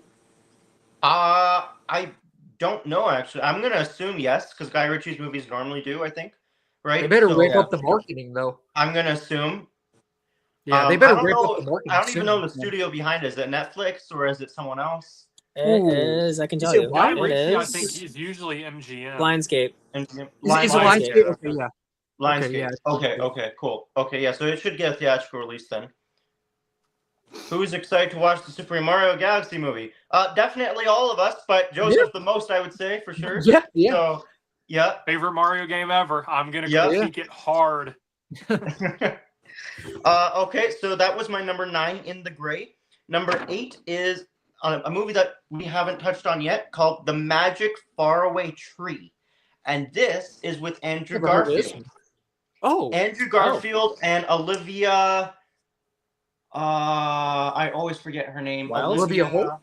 No, Olivia who? Wilde? No, not Wilde. Not Coleman. Is it Olivia Holt? Oh, actually, I don't think her name. I think it's Claire Foy. Okay. Claire Foy. Yeah. Claire Foy and Andrew Garfield, and it's I swear, as soon as I saw this trailer, I'm like, this looks like a family fantasy 2000s movie, and I love it. It looks like Nanny McPhee. If you guys have seen Nanny McPhee or any of those kind of 2000s family kind of magic movies, that literally looks like this. So Andrew Garfield plays a father. He's got like a family of 3 kids or something, and it's crazy. I mean, Andrew Garfield, like we kind of still think he's like in his 20s. The dude is like 42 now, so he's easily playing a father of 3, which is it's just weird.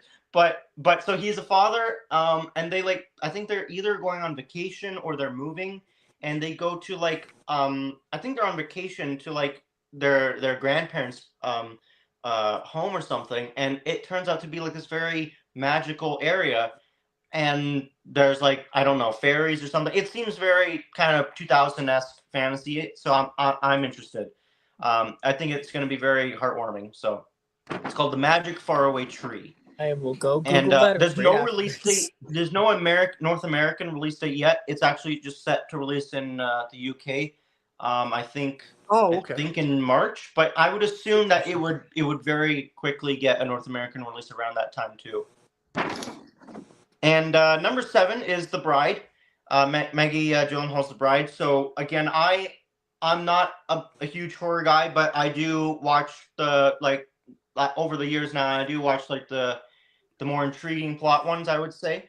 So like I'm very much a Universal Monsters type of guy, though. Like I do like the Universal Monsters. I have seen the original 1931 Frankenstein. So the fact that Christian Bale is now playing Frankenstein, I'm interested, and the fact that Maggie Gyllenhaal is doing her first ever directing job is also very interesting. It's being filmed on a scope for worthy of IMAX screens. And the premise seems interesting, as Hayden said. It's got like the kind of punk rock kind of aesthetic to it, so that's very intriguing to me. And I think overall, like I'm very curious of what this movie is going to be like, because I think that Maggie Gyllenhaal clearly has a vision for it, because she's also credited as a writer. So the fact that she's writing it, directing it first time, I think that promises quite a bit. So I'm very and I love Christian Bale. I mean, he get 2 Frankenstein films 2 years in a row. I have to still watch Guillermo del Toro's. That's great. That's my goal. Last year and this year. Watch it. It's pretty cool that we just got 2 back-to-back Frankenstein movies in the last 5 months or so. So Frankenstein. Yeah, it's funny because The Bride was supposed to come out originally last year. That's right. And they delayed it. Yeah. Oh, they delayed it. Yeah, so we potentially could have had two Frankenstein films. Right. It's probably for the best that they delayed it, just so that this gets a little bit more like spotlight and a little bit more differentiation between the two general audiences. That is cool. And number 6 is I've not seen the first movie yet, but I have a feeling that after I do, I will be very excited for the second. It is The Devil Wears Prada 2. Because of the cast. I mean, like, you've got Anne Hathaway, you've got Meryl Streep, you've got Stanley Tucci, you've got Emily Blunt. I mean, I love all of them. So I really do think that I will enjoy the first one quite a bit. It's something I've been meaning to get to for a number of years. And I do think that the second one will be quite a fun theatrical experience. So I'm looking forward to it. And then number 5, the top 5. Oh, what is everyone's favorite opinion on Toy Story? Well, we've actually already kind of touched on it early on the stream. So, once we post it, I guess you can kind of just scroll back. But we did all kind of touch on Toy Story 5. Yeah. For number 5 is Pixar's Hoppers. And Hoppers, I was not really aware of it until they actually announced it at D23 as well. And so when I was there, like Pete Docter was announcing and kind of breaking down what the plot of it is like, he really emphasized John Hamm as the lead human in it. So John Hamm is the lead human, and I don't know exactly what his character's role is, but the animals in the trailer like almost pretty much abduct him or something. Like they like kind of take him hostage, and like they're in his, like there's some beavers in his car, and like they basically like try to tell him where to go and everything. So it's interesting. I don't know what that's going to be like, but the fact that it's basically like Avatar with animals, that premise is kind of cool. And the animation looks great, of course. The comedy is pretty fun. So I think it could be a good original. Isn't Meryl also in that as well? Meryl Streep. Yes. From what I heard, she plays I don't know what she plays now, but she is in it. I think she's a bee or something. Yeah, but that's her first ever Disney film. Yeah, first Disney animated film. Animated show. Yeah. Yeah, so I mean, Hoppers, I think it could be a good hit, and as long as people go out and support it, I think that Pixar will continue to make some good original movies. What is everyone's favorite Pixar movie? Okay, we haven't touched on that. We can just quickly say, yeah. Monsters University for me. Okay, interesting. Which one? I love that one. Oh wow. I mean, I would say it's always been a toss up for me between the original Toy Story and Monsters Inc. Just as a childhood pure favorite. I would probably lean towards Toy Story. That franchise just is a bit more. I would say my second's the original Incredibles. I grew up with that movie, dude. Okay, I love that movie it's so much, hard, dude. man. I mean, Pixar's I got like I would so say, many all-time 10 out of 10s. I'm looking at them. Like I have all of them like up here. You said Toy Story 2. Yeah. What is it? Yeah, Toy Story 2. The whole sequence of the sequence in Toy Story 2 that never fails to make me cry is the "When She Loved Me" McLaughlin song. Yeah. That plays. That, and also it's just a great movie. But yeah, the eeriness of when he drops Woody and he's like, "I don't want to play with you anymore." Dude, dude, so creepy, man. I would say it's a mix between Toy Story, Monsters Inc., Finding Nemo, Cars. Oh yeah, Inside Out. I loved Inside Out. Which speaking of Cars, I don't know. And D23 Raza. Yeah, you might be experiencing the announcement of Cars 4 in August, man. That's the rumor. I don't know. That's the rumor right now, man. That would be wild. And I'll tell you this. As well. I don't think this one's rumored. I don't think it is, but I'm crossing my fingers and holding out hope. You might be getting an announcement for a Monsters Inc. 2. I don't know, but apparently that was heavily rumored for the last D23, and it didn't happen. So I don't know. Maybe a new Finding Nemo, Ratatouille 2. Yeah. No, please no. Ratatouille. Apparently it's in development. So yeah, which I kind of expected, to be honest. I was like, if he did like a chef show and have like all rats and have like a Guy Fieri rat, that's fine. Oh, that would be cool. That would be so fun. Okay, if they did something like that, sure. Oh yeah, that would be fun. Really quickly, Raza, before you continue your list, I know we had a couple comments. Favorite Mario game and then favorite Nintendo game. Favorite Mario games, like top 3 are Galaxy, 64, and World. Super Mario Galaxy, Super Mario 64, Super Mario World. And then favorite Nintendo game, I would say the one that I'm most nostalgic about is probably the original Smash Brothers for the Nintendo 64. I know it's not like the best game when you have things like Super Metroid, Super Mario World, and like old Legend of Zelda games floating out there. But I think you're making I always feel emotional, like nostalgic connections to them. And the original Smash Brothers is, I'll never not love that game. So I think you said Metroid, right? I think they're making a Metroid movie. Super Metroid is an amazing game. It's one of the best like Super Nintendo games ever. But yeah, like I would say it's probably like in my top 10 Nintendo, but it's not like an all-time favorite. Yeah. So for me, I mean, I would have to say it's New Super Mario Bros. I mean, it's a classic for me, and probably easily the one I've played the most. So yeah, New Super Mario Bros. I love Mario Kart. And Mario Party, I played a lot on the DS when I was a kid as well. Mario Party, I really love. DS is good. So yeah, Galaxy, I've actually not played as much, so I'm not sure. But yeah, no, Mario Party, Mario Kart, and New Super Mario Bros. Would be my top 3. And as for favorite Nintendo game, I mean, it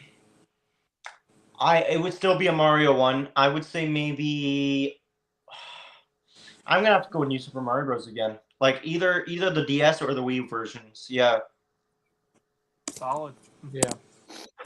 Okay. What about your guys's? Yeah. There's me scrambling to figure out. Mine, I would say for Nintendo would be Melee for Super Smash Bros. Because I have a lot of sentimental value to that because I remember it was first released on the GameCube. Played that for hours until I wore the controllers. And then for Mario, I would say, Mario Kart, also for nostalgia reasons, because it's all fun and games until people get competitive on that. Yeah. Yeah. No. Absolutely. I don't want to like brag, but I'm very good amongst my many friend groups at Mario Kart. Did I give you all my Switch Online code a while back? I don't even have a Switch. I don't think so. Oh, I don't have a Switch. Yeah. Oh, I was just saying, I very much want to play new people. I'm looking up mine right now, so let's see. I will say I have to warn, I'm very good. I would say the new Super Mario's, good grief, new Super Mario Bros. From 2009. That one. Yeah, I grew up with that. Yeah, dude. I grew up with that. Yeah. I remember when me and my dad and all of his buddies came over, and we finally beat Bowser, and I was like, I was like, let's go, man! I came home from school one man. day. I came home from school one day, and I was like, I'm gonna beat Bowser today, and it's so nostalgic. The amount of hours that we've dedicated to that game are insane. And that game, it's so freaking frustrating, dude. Yeah, it's so frustrating. Yeah, but I absolutely love it. Let me see if I can. Let's see. Yeah. But yeah, I remember when that came out back in 2001. Was it 2001? It was Melee came out in 2001. I remember when that came out. Gotcha. Yeah. Mario Bros. Wii was 2009 because I know I got it that Christmas. Yeah. Yeah. Same. Like you have that map right there, and then you got all like the levels and stuff, dude. It's so fun, man. Yeah. So fun. I also quite like, I mean, for the brief time that I had it working, I quite liked the Super Mario 3D World. We had that on the Wii U, and then our Wii U broke, so I never got to finish it. But I really liked the 3D like aspect of it, and like the camera angles. That was cool. Yeah. It's fun. It's cool to know that you had a Wii U, because for the longest time, I feel like I was the only person that I know that had one. Like, no one else had a Wii U because it was just a clunker. It was, like, the Switch was so much better, and the Wii U was just kind of like the middle piece between the success of the Wii and the success of the Switch. Like, so now it's very interesting to know that other people did have a Wii U and it wasn't just me. Yeah. No, I had one. Yeah. I hate that it broke, honestly. It only lasted like maybe 4 or 5 years and then it broke. I will say I had all 3 Disney Infinity games on the Wii U. And nice. Yeah, so fun. I had every single. Well, by the time 2.0 came out, which I'll say this before we get back to your top 10, Raza, but before 2.0 came out, my brother and I, we spent like all of our allowance and like all of our lawn mowing money on Infinity figures. So like we had all the 1.0 figures, and it was so cool. Yeah, but yeah, it's just Disney Infinity's great. I wish they kept making those. Absolutely. Yeah, no, it was pretty crazy when like they just stopped making it. And then I remember when they still had Disney stores around, they just were selling those figures now like as regular action figures. Like they just stopped, like they just took away the Disney Infinity logo from it, but they were still selling them. So yeah. Okay, so Hoppers was my number 5. And number 4 is Project Hail Mary. So Project Hail Mary, like I've been hearing a ton about it. If you watch the John Campea show, you will hear Robert Meyer Burnett talking about it, like lauding about it. Like he's been raving about it for so much. So I've been very intrigued by it. I know other like people who've read the book are really excited for it too, and that like the premise is the premise is quite intriguing. And as soon as I saw I didn't see the last trailer actually, but I saw like the second trailer or something, and when I saw like the premise of the robot and Ryan Gosling in space having to work together, I'm like, yeah, I'm sold.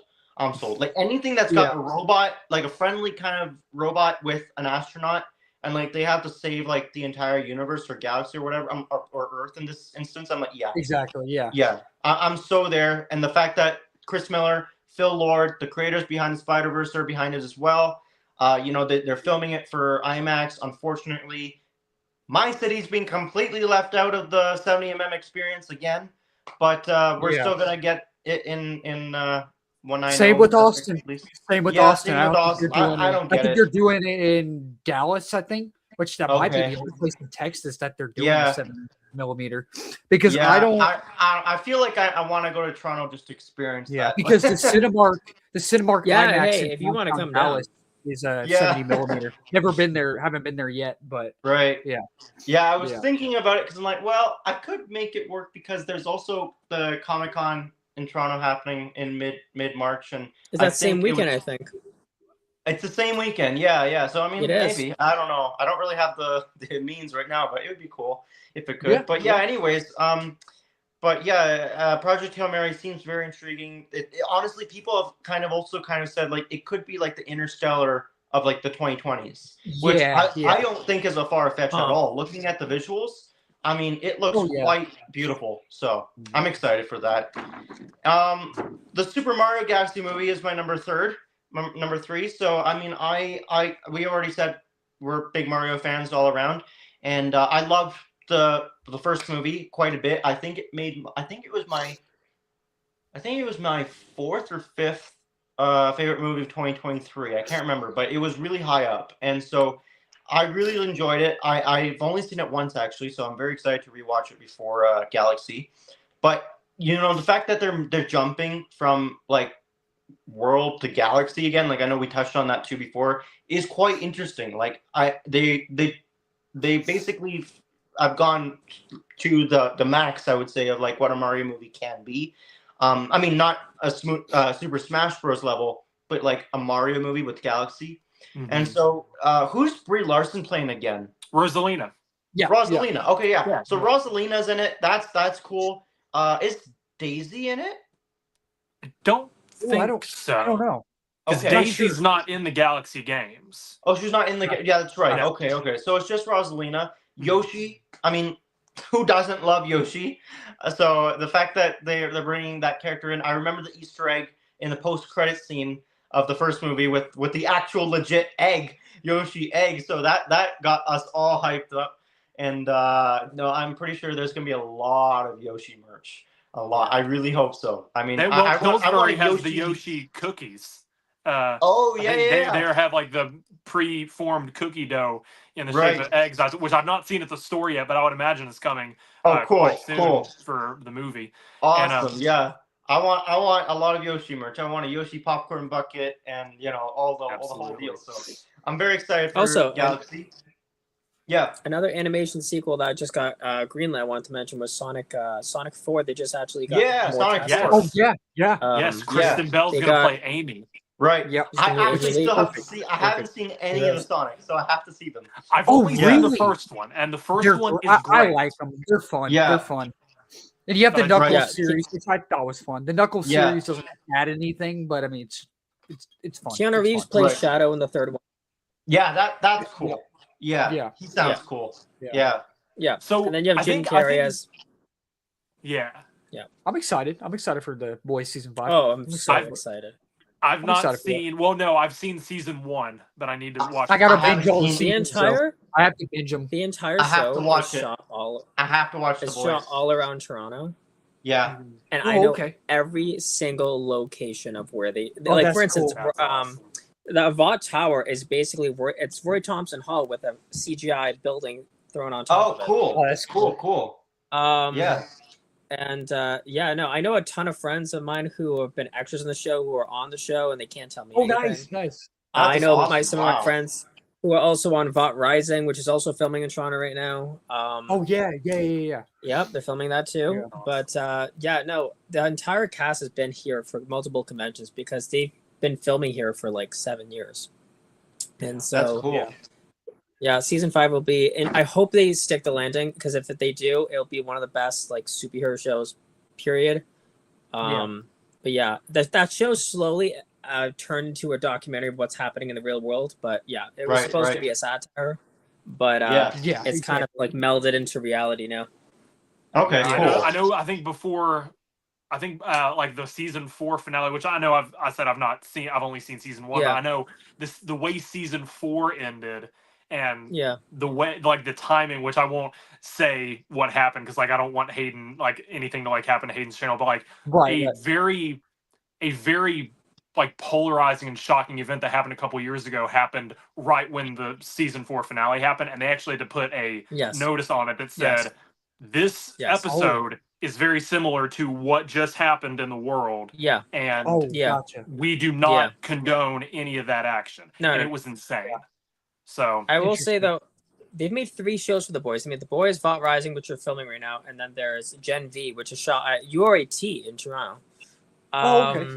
Cool. And the entire show is shot there. And yeah, they have like 3 shows. And Gen V, I cannot promote enough. Tell everybody, please go watch that show.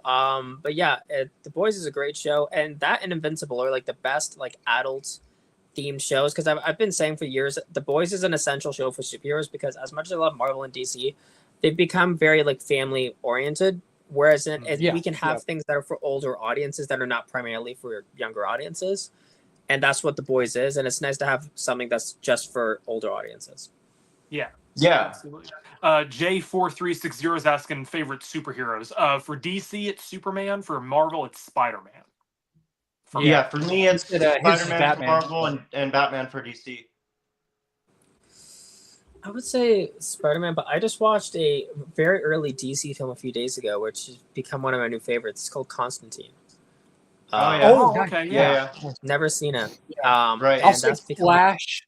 Flash is my favorite DC one character, and then Spider-Man is obviously Marvel stuff. But like superheroes as a whole, Spider-Man. All easily. If you can't tell, but if you can't tell. Yeah. Alrighty. Well, Raza, you still have 2 more? Yeah, 2 more. Yeah. So number 3 is so my number 2 is Star Wars: The Mandalorian and Grogu. I know we already touched on it as well. So like again, I wouldn't say my hype level's extraordinarily high. I'm very kind of going into it kind of cautious. I've not even seen the 3rd season yet. So I do have to watch that before I see the movie. I've seen only the first 2. And I love the characters. Like I love it. I just want it to feel like it's worthy of making a movie, and not just like it should have been like the 4th season or something. So I want it to be great. I want it to feel like a movie. I want it to be rewatchable. That's another very important factor to it. I want it to be rewatchable, and I really want it to be to feel like it could be, I guess, leading the way to what I guess Dave Filoni is supposed to do with like a kind of team up kind of, I think it's like Boba Fett, Ahsoka, and Mando movie that they kind of have had rumored in the works for a little while now. So if that is kind of where they're leading towards, then that would be cool too. But the movie as a whole needs to stand on its own and needs to be just all around phenomenal. And again, the fact that that's filmed for, or as they said, forged for IMAX, that's pretty cool. I think that there's even some 1:43 aspect ratio scenes in that too, so that's pretty awesome. And then number 1 is a no-brainer for me, Michael. I mean, this is my number 4th most anticipated movie of the year, and with Michael, I'm just so Cat in the Hat. We already talked about it. We don't need to talk about it. We can't wait. No, cannot wait to go back in the stream and see it later. But we already talked about it. So, Michael, I'm beyond excited. I mean, I'm a huge Michael Jackson fan. I love all the music. The fact that this is the first biopic of his, truly. I mean, there was this movie called. There was this other movie, and it came out in 2017 or 2018. I know what you're talking about. It's like Searching for Neverland. Yeah, Searching. Yeah, and it was, or I think that's the documentary title actually, but it's got that's Leaving. That's Leaving Neverland. The one we're talking about is Searching for.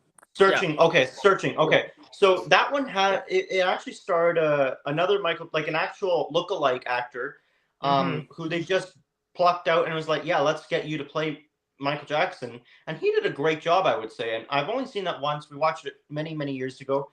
But it was really good. And so I wanted to see, the literal beginning from the Jackson 5 era all the way till I guess they're doing, I don't think they're even touching the bad era. So about the 80s is where they're going up till in this movie. And I'm very excited for it. I mean, the fact that it's Jafar Jackson, Michael Jackson's nephew, that's perfect casting. I mean, they literally have picked the right time to do this. If they had picked too early or too late, they wouldn't have gotten him in the lead role. So this is literally perfection. I'm so excited. And the director. The director. Anton Yeah. Anton Guy gave us Training Day in American Gangster. Yeah, and the producers of Bohemian Rhapsody and all that. I think it's just perfection. So I'm super excited for it. The theater experience of this is going to be easily amongst the top, theatrical experiences that I think we'll ever have. I'm pretty sure it's going to. Yeah. I literally said it's going to be like theaters are going to change into concert venues. That's how it's going to be. It's going to literally feel like concert venues. Don't see that in like a morning showtime. See it like a 7 o'clock, 8 o'clock showtime. That went absolutely like packed. Yeah, absolutely, easily. Yeah. And no, this is going to be a fantastic movie. So my quick top 10: The Sheep Detectives at number 10. Number 9 is In the Gray, the Guy Ritchie movie. Number 8 is The Magic Faraway Tree. Number 7 is The Bride. Number 6 is The Devil Wears Prada 2. Number 5 is Pixar's Hoppers. Number 4, Project Hail Mary. Number 3 is the Super Mario Galaxy movie. Number 2 is Star Wars The Mandalorian and Grogu. And number 1 is Michael. There you go. There you go. All right. And I don't have any honorable, like really any honorable mentions. This tongue twister. I don't really have any of those, but I do. Let's see. Okay. So number 10 is, and this is going to kind of shock a lot of people.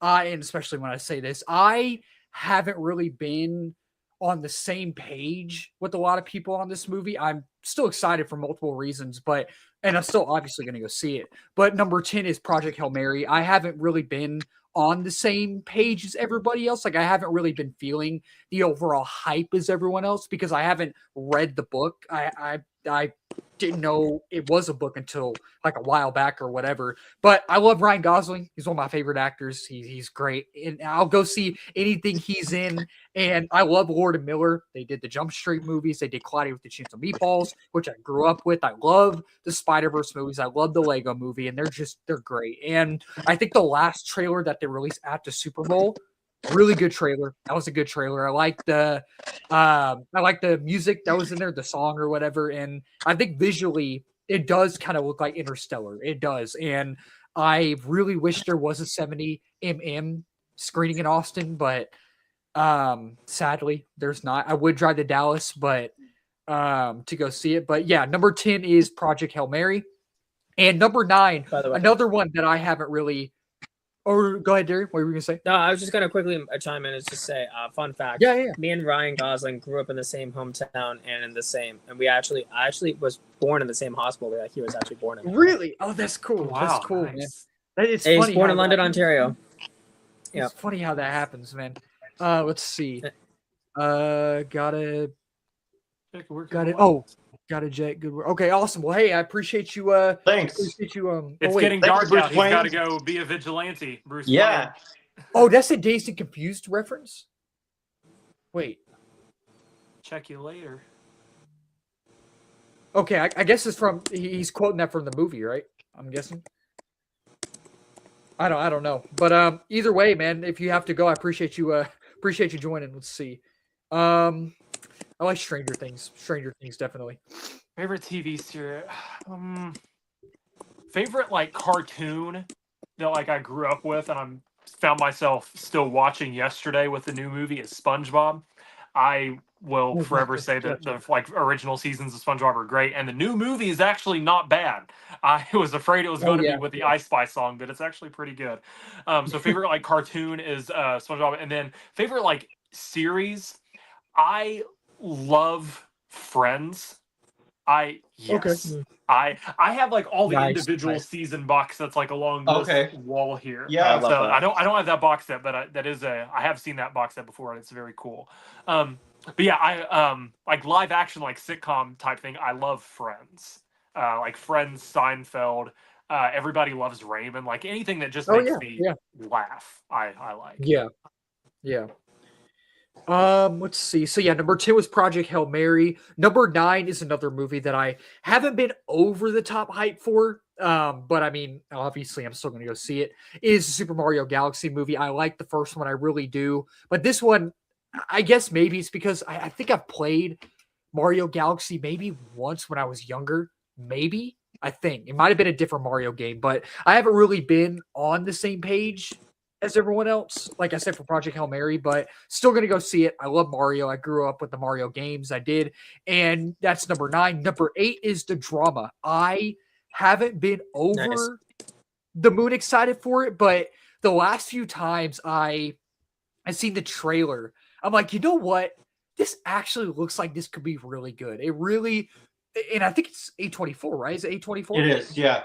I would say I love A24. Yeah, I said before, not everything A24 does is good or great, but most of the time, all their things hit. They usually do. And I love Zendaya. And I love Robert Pattinson. I think their chemistry could be absolutely phenomenal. And I can tell from the trailer, their chemistry actually looks like it's going to be good. And it looks like it's going to have a good sense of humor, too. It does. And the thing that I'm most excited about for this movie is finding out what Zendaya's secret is in the movie. Like, that's what I'm mainly excited about, because if you see the trailer, her, Robert Pattinson, and these other 2 people, they're sitting together at a table, and they're telling each other the worst thing they've ever done, right? And they all tell each other, like Robert Pattinson tells his, the other 2 tell theirs, but Zendaya tells them her secret, the worst thing she's ever done. But us as the audience, we don't know, but we'll find out when we see the movie, right? And that's just kind of that's what I'm most excited to find out about for the movie. Like, that's the thing I'm most excited about for the movie, I should say. But yeah, number 8 is the drama. Number 7 is Undertone. I'm actually really, really excited for Undertone. The concept about podcasters in a horror movie, like that's. I'm there. Yeah. I'm there 100%, man. Like, that looks like that's going to be a lot of fun. And number 6 is one that we haven't touched on yet, that not a lot of people are talking about. And the trailer is not online yet, but it did play before Primate, I think. And I think I saw it.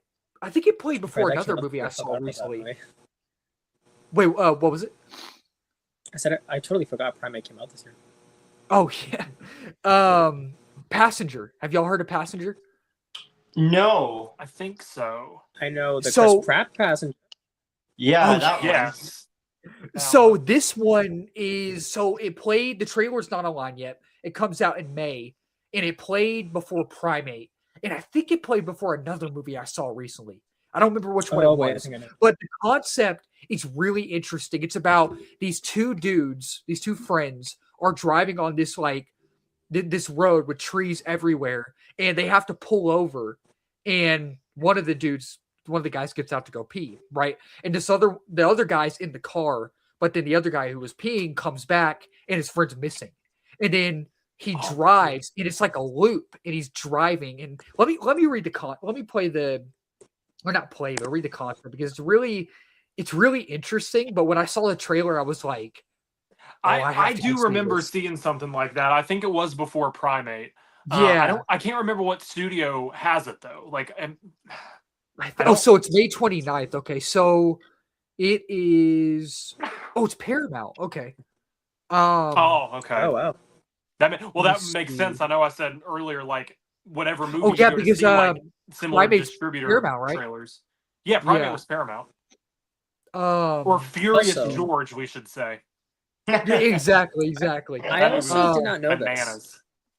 Apparently, Sony has not had a film over $400 million since Venom: Let There Be Carnage. Oh gosh, really? They said, they have not had financially a film do well at the box office since. What about live action or animated too? Because Spider-Verse made more. Live action. Yeah, live action. Okay. Yeah, interesting. Man, I was about to make a Morbius joke, but I won't. But I thought Morbius made $3 more billion. Oh god. Yeah, Raza, I think they're so that joke. Yeah. This concept. Didn't Madam Web break like all-time box office records? I thought Madam Web did. Madam Web broke all-time box office records for me wanting to walk out. that movie was the shortest. And your poor mom never wanting to go to a movie again. She was like, why'd you bring me here? And I'm like, I brought you here because I did not want to watch this movie alone. Because I knew if I didn't bring you, I would be. I brought you so you could also be tortured with me. I didn't have to experience it alone. That movie was so the plot of the movie that's a word for you. Of Passenger is a couple's van life adventure turns terrifying when they become the target of a demonic stalker after witnessing a fatal accident. Huh. Yeah, that sounds insane. Yeah. I'm excited for that. So that was number 6, and then number 5 is Michael. I wasn't at first really excited for Michael. Like, I grew up listening to Michael Jackson's music, but I've never been the biggest fan of Michael Jackson. And when they released the first teaser, I was like, you know what? This actually looks like this might be really good. Like, I'm actually excited about this. And when they released the new trailer weeks ago, at first I was like, you know what? That trailer's fine. That one was fine, but it has grown on me. And I'm actually, this movie's going to make $1 billion. I mean, this movie is going to make money, and I will be shocked if it doesn't make money. I mean, like that much money. I'm going to be shocked if it doesn't. And I'm excited to see how the movie's going to be received. Like, I'm really excited to see how the reviews are going to be for this movie. That's what I was just going to say, because even if for some terrible reason it's not good, people don't like it, critics don't like it, audiences don't like it, I still think it's going to make a lot of money. Yeah. Well, here's the thing. Oh, yeah. If Bohemian Rhapsody is sitting at a 60%, and I remember when that film came out on film Twitter, it was trashed. But but mainstream audiences enjoyed it. But the thing is, though, is even if that's one of those films, though, that people will ignore the critics and just go and jam out to Michael Jackson for 2.5 hours. So Bohemian Rhapsody made a combined box office. I think it was like $960 million. Yeah, $900 million, and that was for a band biopic. And when we're talking about Michael Jackson, it's gonna make that clears $1 billion easy. Yeah, easily. Yeah, there's no way that film underperforms at the box office. Absolutely, right? Because if you look at when it comes out, and then the films that come out after it, there's not much competition. Yeah. It'll make its profit back, or it'll make its money back like within a week or two. Easily. Yeah. So Michael was number 5 for me. Number 4 is Obsession. Like, I didn't have any expectation for Obsession. I didn't. It comes out in May, but I'm seeing it at South by Southwest in a few weeks, and it actually premiered at Fantastic Fest last September. And one of my fellow movie reviewers that I know personally, I met him last year at South by. And he goes fantastic. Cody Leach. If y'all haven't subscribed to Cody Leach, please go subscribe to him. Great guy. Again, only met him once, like at South by last year, but I get to see him in a few weeks at South by again. So and Fantastic Fest this year too. So that'll be a lot of fun to get to see him again and talk to him again. But he loved it. He said it was great, and I trust his reviews as well. And the concept about this movie, the concept, let alone of Obsession, is crazy. Like, you have a crush on this guy has a crush on this girl, I think, right? And he like makes a wish or something, and it's just apparently evil things ensue. Exactly. So I'm definitely looking forward to that one. And number 3 is The Bride. I am so excited about this movie. I absolutely love the Bonnie and Clyde, the like rock and roll, like punk rock aesthetic and type vibe of it, and I'm really looking forward to that one. I love Christian Bale, love Jake Gyllenhaal, I really do, and Jessie Buckley I'm not too familiar with, but from the trailer let alone, she looks like she's gonna probably get an Oscar. Oh, she's gonna crush it. Oh, she's gonna crush it, absolutely. And it's just, I love the vibe, and I think Annette Bening, or how do you say her name? Benning, something like that. Annette Bening. I think you said it. You said it. You said it right. Did I say right? Okay, gotcha. She's in this, I believe. I think. And then I think Penelope Cruz is in here. I think one of the Skarsgårds is in here. So the cast is stacked. I love the ensemble in here. And I think that one's, I hope it's good. I hope it's really good. And then number 2 is Mortal Kombat 2. Love Yeah. Loved the first one. I did. Like, I had a lot of fun with it. I did. And I loved the trailer for this one. I've heard this one's a lot better. A lot of the test screenings I heard have been really good. So I'm definitely looking forward to that. And number one, it's Mandalorian and Grogu. I mean, I love the first 2 seasons. I do. Third season, not that great. Not that great. But I just whenever I watched the first 2 seasons minus the third season, I just felt the magic of Star Wars. Yeah, I did. Those And first 2 when I seasons saw- were great. Yeah. Yeah. When I saw this trailer too, the first trailer, the teaser, when they released the teaser for this movie, I felt the magic again. I did. Yes. I personally did. And Yeah. when I saw that trailer in IMAX, I was like, Yeah.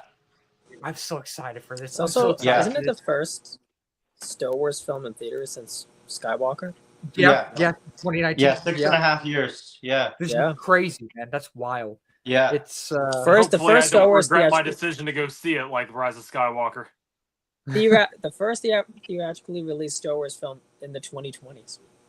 Yeah. Yeah. That's right.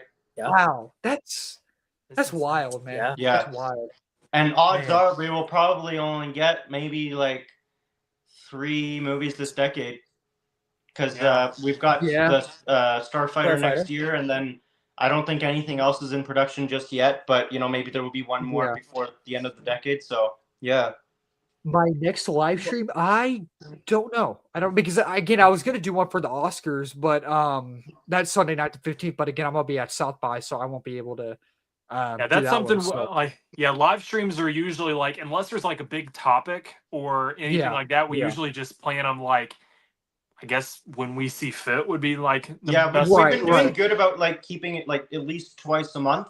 To keep it, our channel consistent and maybe like an Oscar reaction next. Yeah, I would say probably like whenever once they're given out, we'll see who wins. And it is going to be really after, It's going to be really interesting because Sunday night the 15th, when the Oscars are going on, I'm going to be at South by, and it's just going to be really interesting to hear that conversation. Oh yeah, absolutely. Around the festival, it's going to be really a lot of fun to see what people have to say. Like, oh, this person won, like Michael B. Jordan won, or Sean Penn won. Like, it's going to be really interesting. It's going to be a lot of fun. Definitely, definitely looking forward to that. So. It's going to be exciting. And by the way, what's funny about Starfighter coming out is that we're gonna get 2 Ryan Gosling space films this decade.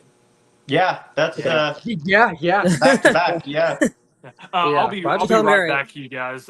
You can keep talking about once I get back though. I'll write down the timestamp for your recap, Hayden, if that's all right. Okay, yeah, absolutely. I'll be right back, just a minute or two. All right. Awesome. Yeah, but that's gonna be interesting, man. It's gonna be interesting. So. Yeah, and also Mia Goth is me and Raza saw Sean Levy, the director of Starfighter. I love Sean Levy, man. He's great. Mm-hmm. He's great. Yeah. He was so quick though. I couldn't do anything with him. He was just like he was just working the whole line, and I said, "Hey man," I said, "Love your films. Can I get a quick photo?" And people were screaming at him, excited for Stranger Things, and he just ran. Not many people were trying to get his attention, so Yeah, I mean, I did ask, and he kind of quickly leaned forward, and so I do kind of have a picture with him. But I mean, he made a run for it. It was pretty crazy, but yeah. No, Starfighter. I didn't know if that was going to happen because I know at one point wasn't Patty Jenkins supposed to do a Star Wars film too? Oh, I just thought of 2 other things that we'll probably touch on in March. Is we should touch on Daredevil, and like maybe we can do like a ranking of like the seasons and stuff too. And talk about, I mean, I know you haven't seen the other ones. I know you haven't seen them yet. But, right. And I'm gonna do a video on that as well. So definitely. Yeah, Daredevil, and we should be getting the brand new day trailer next month. So I hope, man. Because I'm gonna do a Spider-Man ranking in July too. I'm doing like an Evil Dead ranking. I'm doing a Christopher Nolan ranking. I'm doing a lot. Right. Of rankings. Right. So, I didn't miss anything, did I? No, not really. No. I just said like next month we should do like a Daredevil stream as well. Like talk about Daredevil. Okay. And hopefully the brand new day trailer will be out as well. Yeah. I hope, man. Yeah. I hope. I predict the Oscars is gonna drop. Yeah, that would be cool. That would be cool. Hayden, you didn't give your recap yet, did you? No. So my number 10 was Project Hail Mary. Number 9 was the Super Mario Galaxy movie. Number 8 was the drama. Number 7 was Undertone. Number 6 was Passenger. Number 5 was Michael. Number 4 was Obsession. Number 3 was The Bride. Number 2 was Mortal Kombat 2. And number one was The Mandalorian and Grogu. Awesome. Yeah, let's see. J4360, let's see. Is it okay if I the next live stream? We're probably talking about like the next live stream, right? Again, I don't know when I'm doing the next live stream. Oh, you said next time. Let's see. But yeah, I mean, I'd be okay with that. Yeah, just I don't know if you follow. I don't think you follow me on Instagram, but my Instagram is in like my bio and description and all that. So yeah, and I think Raza, you were saying we could possibly do it on like Daredevil or something like that. Yeah, I thought that'd be fun. I mean, I'm extraordinarily into Daredevil. I love that show so much, and I'm you also met Charlie. Yeah, I have. Yeah, nice, yeah, nice. Yeah, Nice. And I'm really hoping Kristen Ritter comes for Calgary Expo. I'm really hoping that would be cool. That would be cool. Because they're bringing Mike Coulter, they're bringing Luke Cage. So if they can bring Kristen as well, I'll be over the moon. Nice, oh, dude, nice. Fisk and Charlie. Oh man, yeah, that's awesome. They brought Vincent DeFranco and they brought Charlie to Fan Expo like 2 years ago. Yeah, I saw Vincent from a distance at his table in Calgary a couple of years ago. I didn't have enough to go and meet him, so hopefully he'll come again. But no, that's awesome that you got those pictures there. That's so cool. Yeah. Charlie is awesome. He's so good, dude. I got a picture with him, like the national photo op, me and my dad, and then we went and saw him at the table. And I don't think we paid. I can't remember now if we paid for like the selfie combo or not. I feel like we just asked him for a picture, like if we can just take a picture with him too. He's like, yeah, of course. And so he just took the phone and he told me like to come around the table, and he like put his arm around me. And like took it. Dude, oh my gosh! So when I met him, the guy asked if like I wanted like a quote inscription like on my autograph, and usually I don't do quotes. Like if they just happen to write something like associated with their character, they will. So but I was like because depending on who it is, like quote inscriptions are always like $10 or $20 more. Which I don't know why, but it's so I was like I'll be fine with just getting my name on it, and but then when I got over to him, which I also will say, that's awesome, Joseph. Yeah, thank you. I mean, around my room, like I've got Star Trek people in this corner. My Spider-Man corner is over there. Like right above me is because I know I mentioned earlier that SpongeBob's my all-time favorite cartoon. I got Tom Kenny and a few Hot Topic like Old Bold and Brash. And love it. Just stuff like that. So yeah, it's my dad has called my room a comic book store before. Oh, and awesome. he said when we moved in this house, he didn't remember a comic book store being attached. But so I built it. But no. So when I met Charlie, he was awesome, and I didn't know that he was his voice was like much more like higher pitched than Daredevil's was. Right. Because like he kind of talks like on the register that like I do. And so like that kind of took me. I was kind of taken aback by that. I was like, oh, well, hello. I thought he was gonna be like, yes, it's great to meet you, or just something like that. And he's British. He's British. Yeah, he is British. So yeah. But no, he I guess he mentioned he was like so I overheard you were wanting an inscription with this, and I was like, yeah, and he's like all right, mate, what would you want me to write? So I think I've told you guys before, but I'll kind of adjust it up here. Oh so you guys can see it. I'm a really good lawyer, Joseph. I'm a really good lawyer. Yeah, dude, that's so awesome. That's cool. That's cool. So cool. That's all that I could think of, just like on the spot. Yeah, of course. Yeah, so right. I'm a really good met him after No Way Home, then. Yeah, I met him after the Defenders. So it was before the third season of Daredevil. It was in September 2017, and so he'd only done 2 seasons of Daredevil at that point. But dude, he's so cool to meet. If you can meet him. And hopefully in about a month or so, I will meet Miss Karen Page. Oh yeah, Deborah Ann Wool. Yeah, dude, that's Yes, cool. very excited for that one. So Awesome. so yeah, it's definitely very fun. Yeah, I met Vincent D'Onofrio in 2022. Charlie was in 2023, and That's so cool, man. I don't think I've met anyone else from the show. Wilson Bethel, I know, has been doing more conventions recently, but he's not been around near where I live. So hopefully he'll be there. As a Harry Potter fan, I am so excited because we're finally getting the Weasley twins at our expo. We're getting Fred and George, so I'm so excited to see them. Yeah. That's awesome. And Ginny's coming again, so that's pretty cool. Oh, Bonnie Wright. Yeah, cool. Bonnie Wright. Yeah, she's awesome. Yeah. That is awesome. I was going to ask. I am hoping. You go. What is it? Oh, go ahead. Oh, I was going to ask. I was just going to quickly. I'm sorry. Go ahead. No, okay, sorry. I was going to say I am convinced this year that I will finally meet the Hobbits.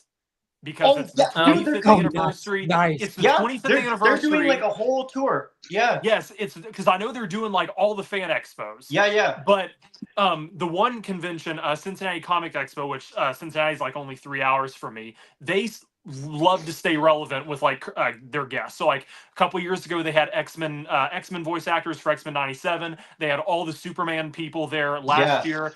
I am hoping. And I got the instinct while I was watching the re-releases of the extended trilogy. I was like, this is probably the year I finally meet the Hobbits, and I hope it happens. I think that would be awesome. Too. Yeah, they're so expensive. We're like $5,000 for a photo op with all of them. Yeah, it's gonna. I mean, I'll have to sell my kidney, but I don't care. Yeah. The thing is, I've. Sorry, I was just gonna quickly ask, Raza, you're going to Toronto Comic Con, yeah? Like the one in March? Yeah, or no? I have no plans to. No, I mean, like I know I said like it would be fun because it would be like perfect timing with Project Hail Mary. Yeah. But, like, I don't have any plans. No. But Fan Expo Canada, I will try for sure. I know like Fan Expo, it will be hard. Okay. It will be hard this year, but I would like to. Yeah. Nice. Yeah. No, I was just gonna quickly mention for the Hobbits is that I've met all of them except for I think Dominic. Okay. Okay. Because I've met Sean, I've met Elijah, and then Billy I met at the stage door for his play that he did with Dom, called they did a play together here in Toronto, and people traveled all over the world to come see this. And we're talking about Elijah Wood, right?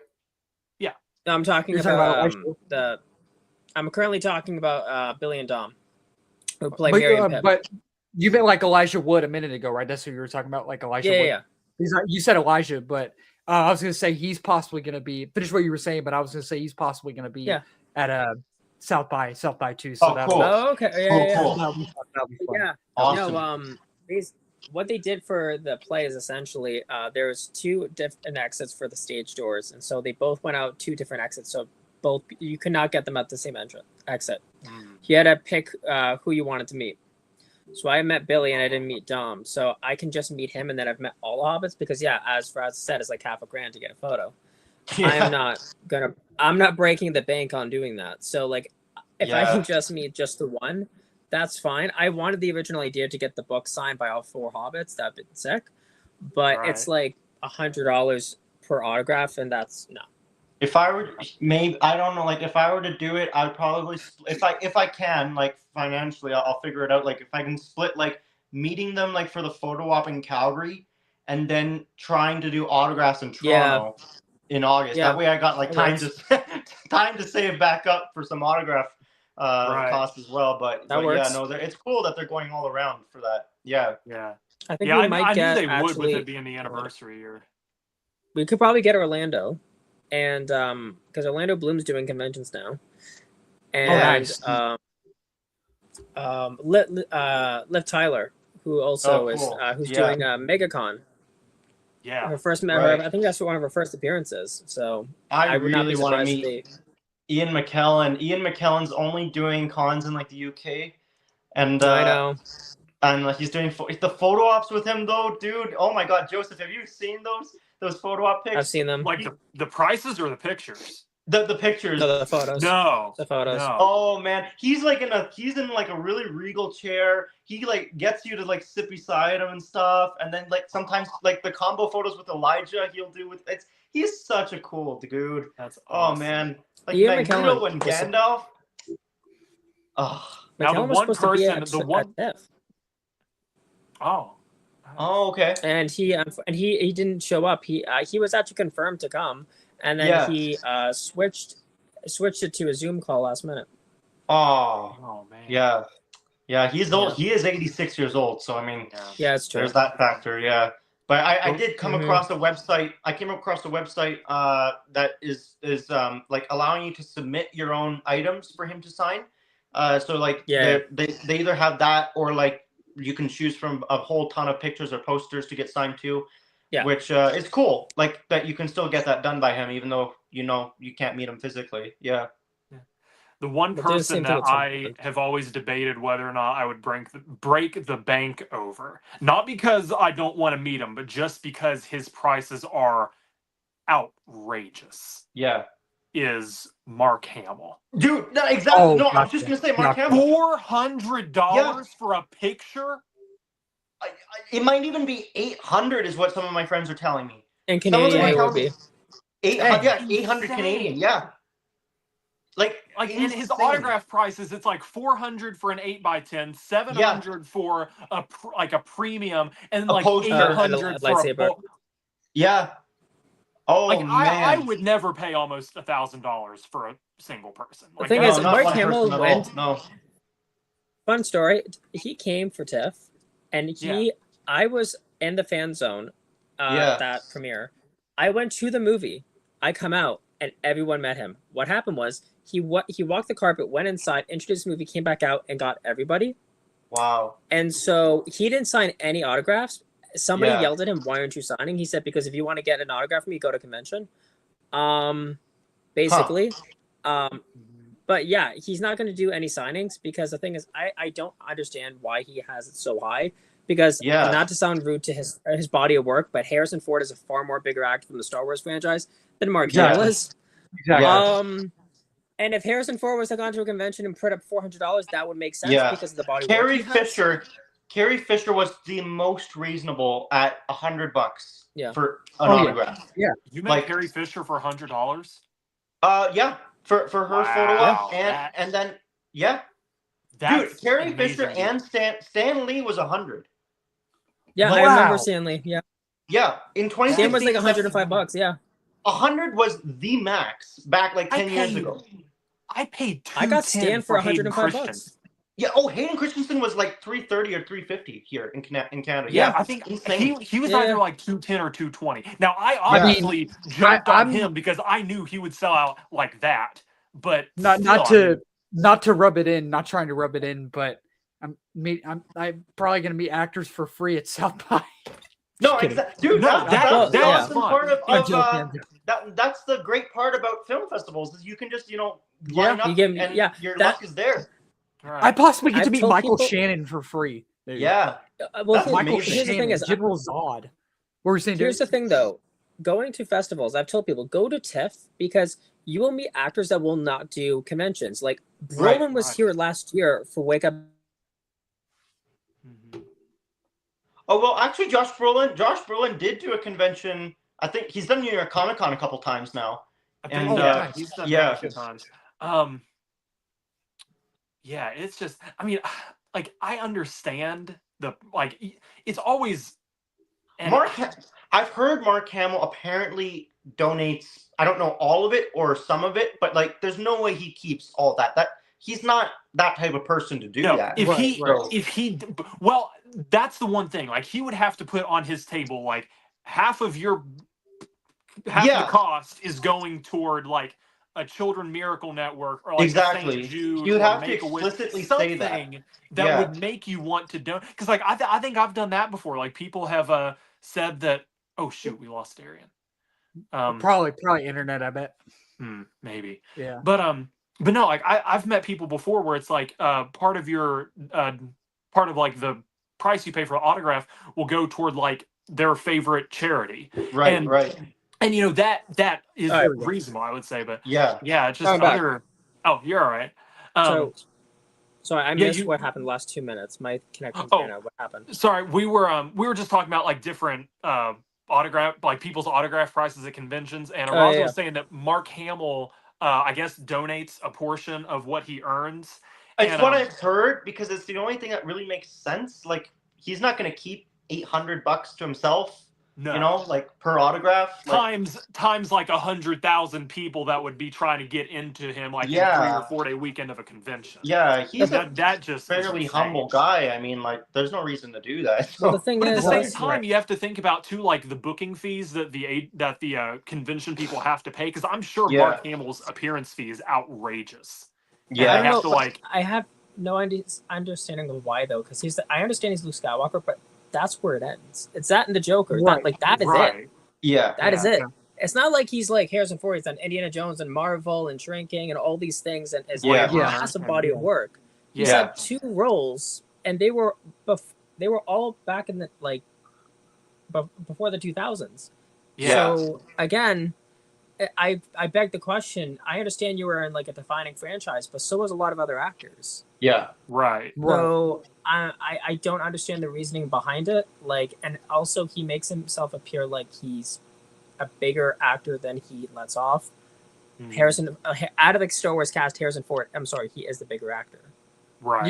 He also had the more successful career. Mark is cool, but for $800, if you're talking about like the face of the franchise, because like Mark Hamill's obviously the face of like Star Wars. He's Luke Skywalker. No, he is. Like William Shatner for Star Trek. I got him. I think autograph was like 120, and like a photo op was also like 120 or like 140. Yeah, that's about the same price that they're charging here for him. He's coming again. Yeah, I got him for the face $85. For the face of a franchise, that is reasonable. Yeah, but yeah, like now, cons used to be realistic. I mean, like I'm saying, like Stan Lee was 100. That's it. And that's Stan Lee. Stan Lee, the one and only. Yeah.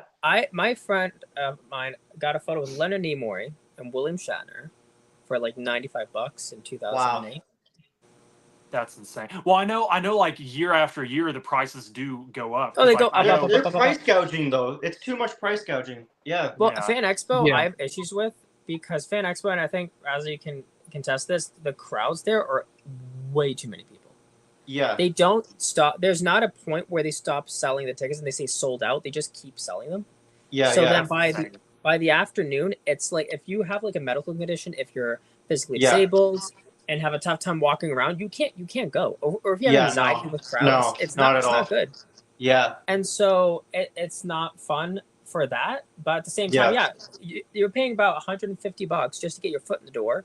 Yeah. If you're just paying for admission tickets, and that's not including buying stuff on the floor, photo ops, autographs. By the time you get out of there, you probably spent $400 to $500. Absolutely, yeah. Yeah, it's ridiculous.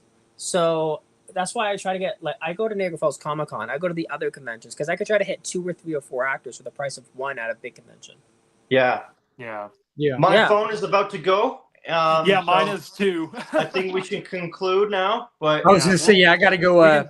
We can talk about con pricing on another stream. We can rant about that, and the craziest people we've paid for, the best deals we've gotten, or something. We'll think about that. But, gentlemen, all the people Hayden will meet for free. As always. Hayden will look out. I'm hoping for you. I'm hoping for you, man. Dude, I am so excited. I'm trying to think. I think Patton Oswalt. Which one? I don't know what movie Patton Oswalt's in. It's either this other one or the one I don't know. But there's gonna be a lot of people there. There's gonna be a lot of people. Some advice is when you go, if you have some films of the actors that will be there, bring them with you and then have them sign it. Yeah. Good point, man. So instead of signing on the cover, open it and have them sign. If you're not going to watch it again, or put it inside, have them sign it and bring a Sharpie. Oh, absolutely. Yeah. Be prepared. Yep. Dude, who else is possibly going to be there? I'm trying to think. William H. Macy, apparently. Oh, I met him. He's nice. You have met William H. Macy? I met him last year. Nice. Okay. I met him at TIFF for training. He was here for Train Dreams. How was Kevin Durant last year, Hayden? I know your guys' interaction was very brief, but so it was really he was cool. And the cool thing is, for Ready or Not 2, he's in that. Oh, so hopefully I get to see him the second time and be like, "Hey, man, good to see you again." Like, I don't know if he'll remember me. He is going to be at Smoky Mountain Fan Fest at the end of May, which I'm hoping to be able to get to go to. Yeah, you should, man. Because I think they're going to have him, Aaron Stanford, who is Pyro. Nice. That'll be cool. Let's see. They have like home improvement people, not Tim Allen, sadly, but like Richard Karn and Patricia Richardson, like from Home Improvement. Definitely for the area, because it's like in the middle of Tennessee, like just this little town in Tennessee. For the area, they're bringing in some cool people, and I'm very excited to be there. That's where I met Drake Bell and a lot of the Nickelodeon people last year, and it was super fun. Yeah, my sister Kaylin is a huge Jason Segel fan. She's a huge fan of him. I will. Go ahead. Sorry, I was just going to quickly say one actor before I forget that I hope we get a convention is Sebastian Stan. That's all I'm going to say. Oh, that would be cool. That'd be awesome. That'd be nice. That would be fun. Yeah. Yeah. When I told my sister that I was possibly going to get a chance to meet Jason Segel, she was like, "Are you serious?" I was like, "Well, I'll try to get a pic," because she loves How I Met Your Mother. She's a huge fan of that show. And also Shrinking. I was to say I need to start watching. It's a phenomenal show. Harrison Ford's in that. Hayden, you have to see the studio, like, because that's on my list. You wanted to go to CinemaCon. There's a whole plot line on CinemaCon. Well, I remember last year they premiered the first 2 episodes at South by. Yeah, Seth Rogen and Evan Goldberg were both there. I didn't get a chance to see them, but they were there. Right. And I liked the first 2 episodes. I didn't watch the rest of it, but it's so good. It's amazing. Yeah. It's a phenomenal show. Some of my friends who work in the film industry cannot watch it because it will give them PTSD. Really? Oh man. Wow. They're like enjoy it for what it is, but for personal reasons I can't watch it. But so it's realistic. It's insanely realistic. It won 10 Emmys. Yeah. It won Seth Rogen a bunch of Golden Globes, and he's actually going to start filming. I was going to mention this earlier. He's going to do you know how Raza, there's the one take episode where they're trying to do the shot before the sun goes down. Yeah, that is so good. They're doing a one take episode at the Venice Film Festival. Oh, awesome! I can't wait for that. I'm just excited to possibly meet Ron Swanson. What's his name? Nick Offerman. Nick Offerman. Yeah. Cool. I want to meet him so bad and tell him how much I find Ron Swanson. He's freaking hysterical. He's hysterical, man. I'm going to go up and say, "Dude, I love you as Ron Swanson, man. You absolutely freaking knocked it out of the park with that role." And the last season 2 of the studio isn't going to be this. And Civil War. He was in Civil War as well, A24. He plays the president, right? Yeah. Yeah, he knocked out the park in that role. And that played at South by a couple of years ago as well, 2024. And who else? Zazie Beetz. I definitely want to meet Zazie Beetz. She's great. Tom Felton might be there too, because he's Raza in They Will Kill You. Might have to come to. Sorry, I was going to say Raza may have to come to TIFF because Tom Cruise. I'm telling you. I know. I want to go. I want to go.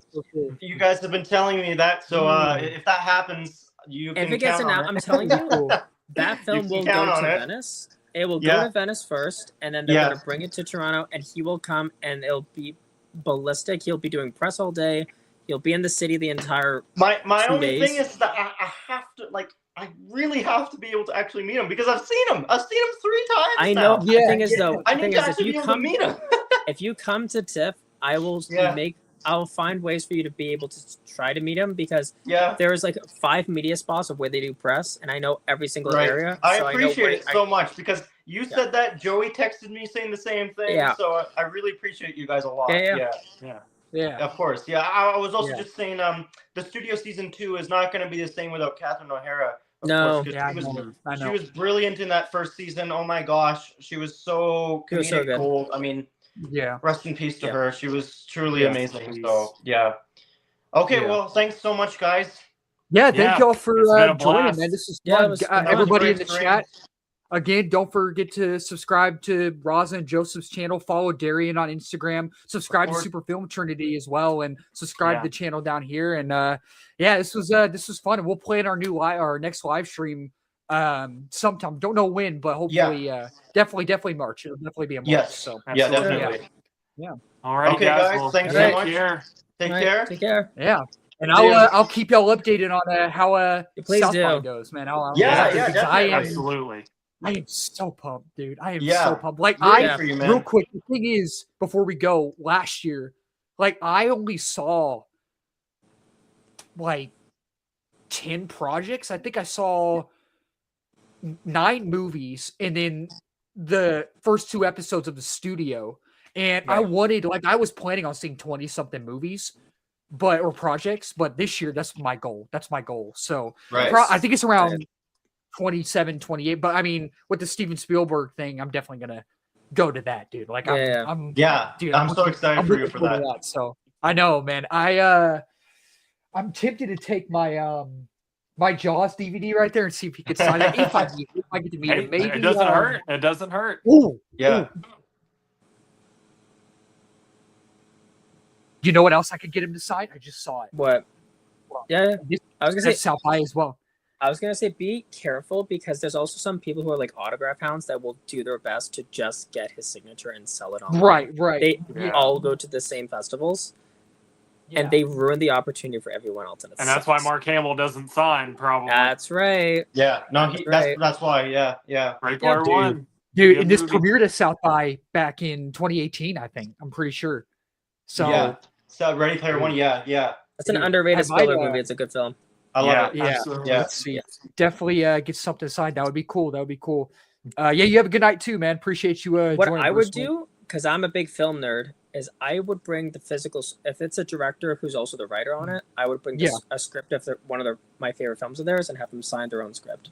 Oh, that would be cool. That would be so like cool, for instance, Aaron Sorkin might come to TIFF for The Social Reckoning, and I would bring him the script of Moneyball or The Social Network. Cool. Moneyball is one of the greatest movies. Oh, it's a phenomenal. It's one of my favorite movies. The dialogue in Moneyball, the score, man, the chemistry between Jonah Hill and Brad Pitt, the performances as a whole, dude, it's so good. But I'm let's see, real quick before we go, let's see. You know, there's a Wii game. Really? There's a Wii game. Oh yeah. Is there? Yeah. I know what you're talking about. I've played it. You learn something every day. You learn something new every day. It's the Blocks game. Spielberg made this? It's the block. Yeah, the Blocks game. Like, you like go and whack things off. There's like rabbits in it. Someone find the name. If you know the name of it. Oh, it's so much fun. Raving Rabbids? That was Steven Spielberg? Boom Blocks. No. Oh, Boom Blocks. Yeah. Boom Blocks. Yeah. Boom Blocks. Oh, wow. That's you said it had rabbits, and I was like, I remember the Rabbids. That's interesting. That's so interesting. Boom Blocks. Yeah. Wow. Yeah. But anyways, guys, again, thank y'all for joining it. Like I said, y'all in the chat, subscribe to all of our channels, subscribe to Super Film Trinities, follow Darian on Instagram. All those links are in the description of this video. And y'all have a good week. And boys, like I said, I'll and everyone in the chat, I'll keep y'all updated on I'll keep eye on your letterbox.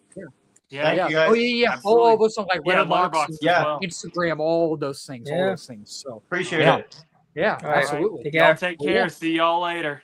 Take care, guys. See y'all. Take care. Bye-bye. Bye.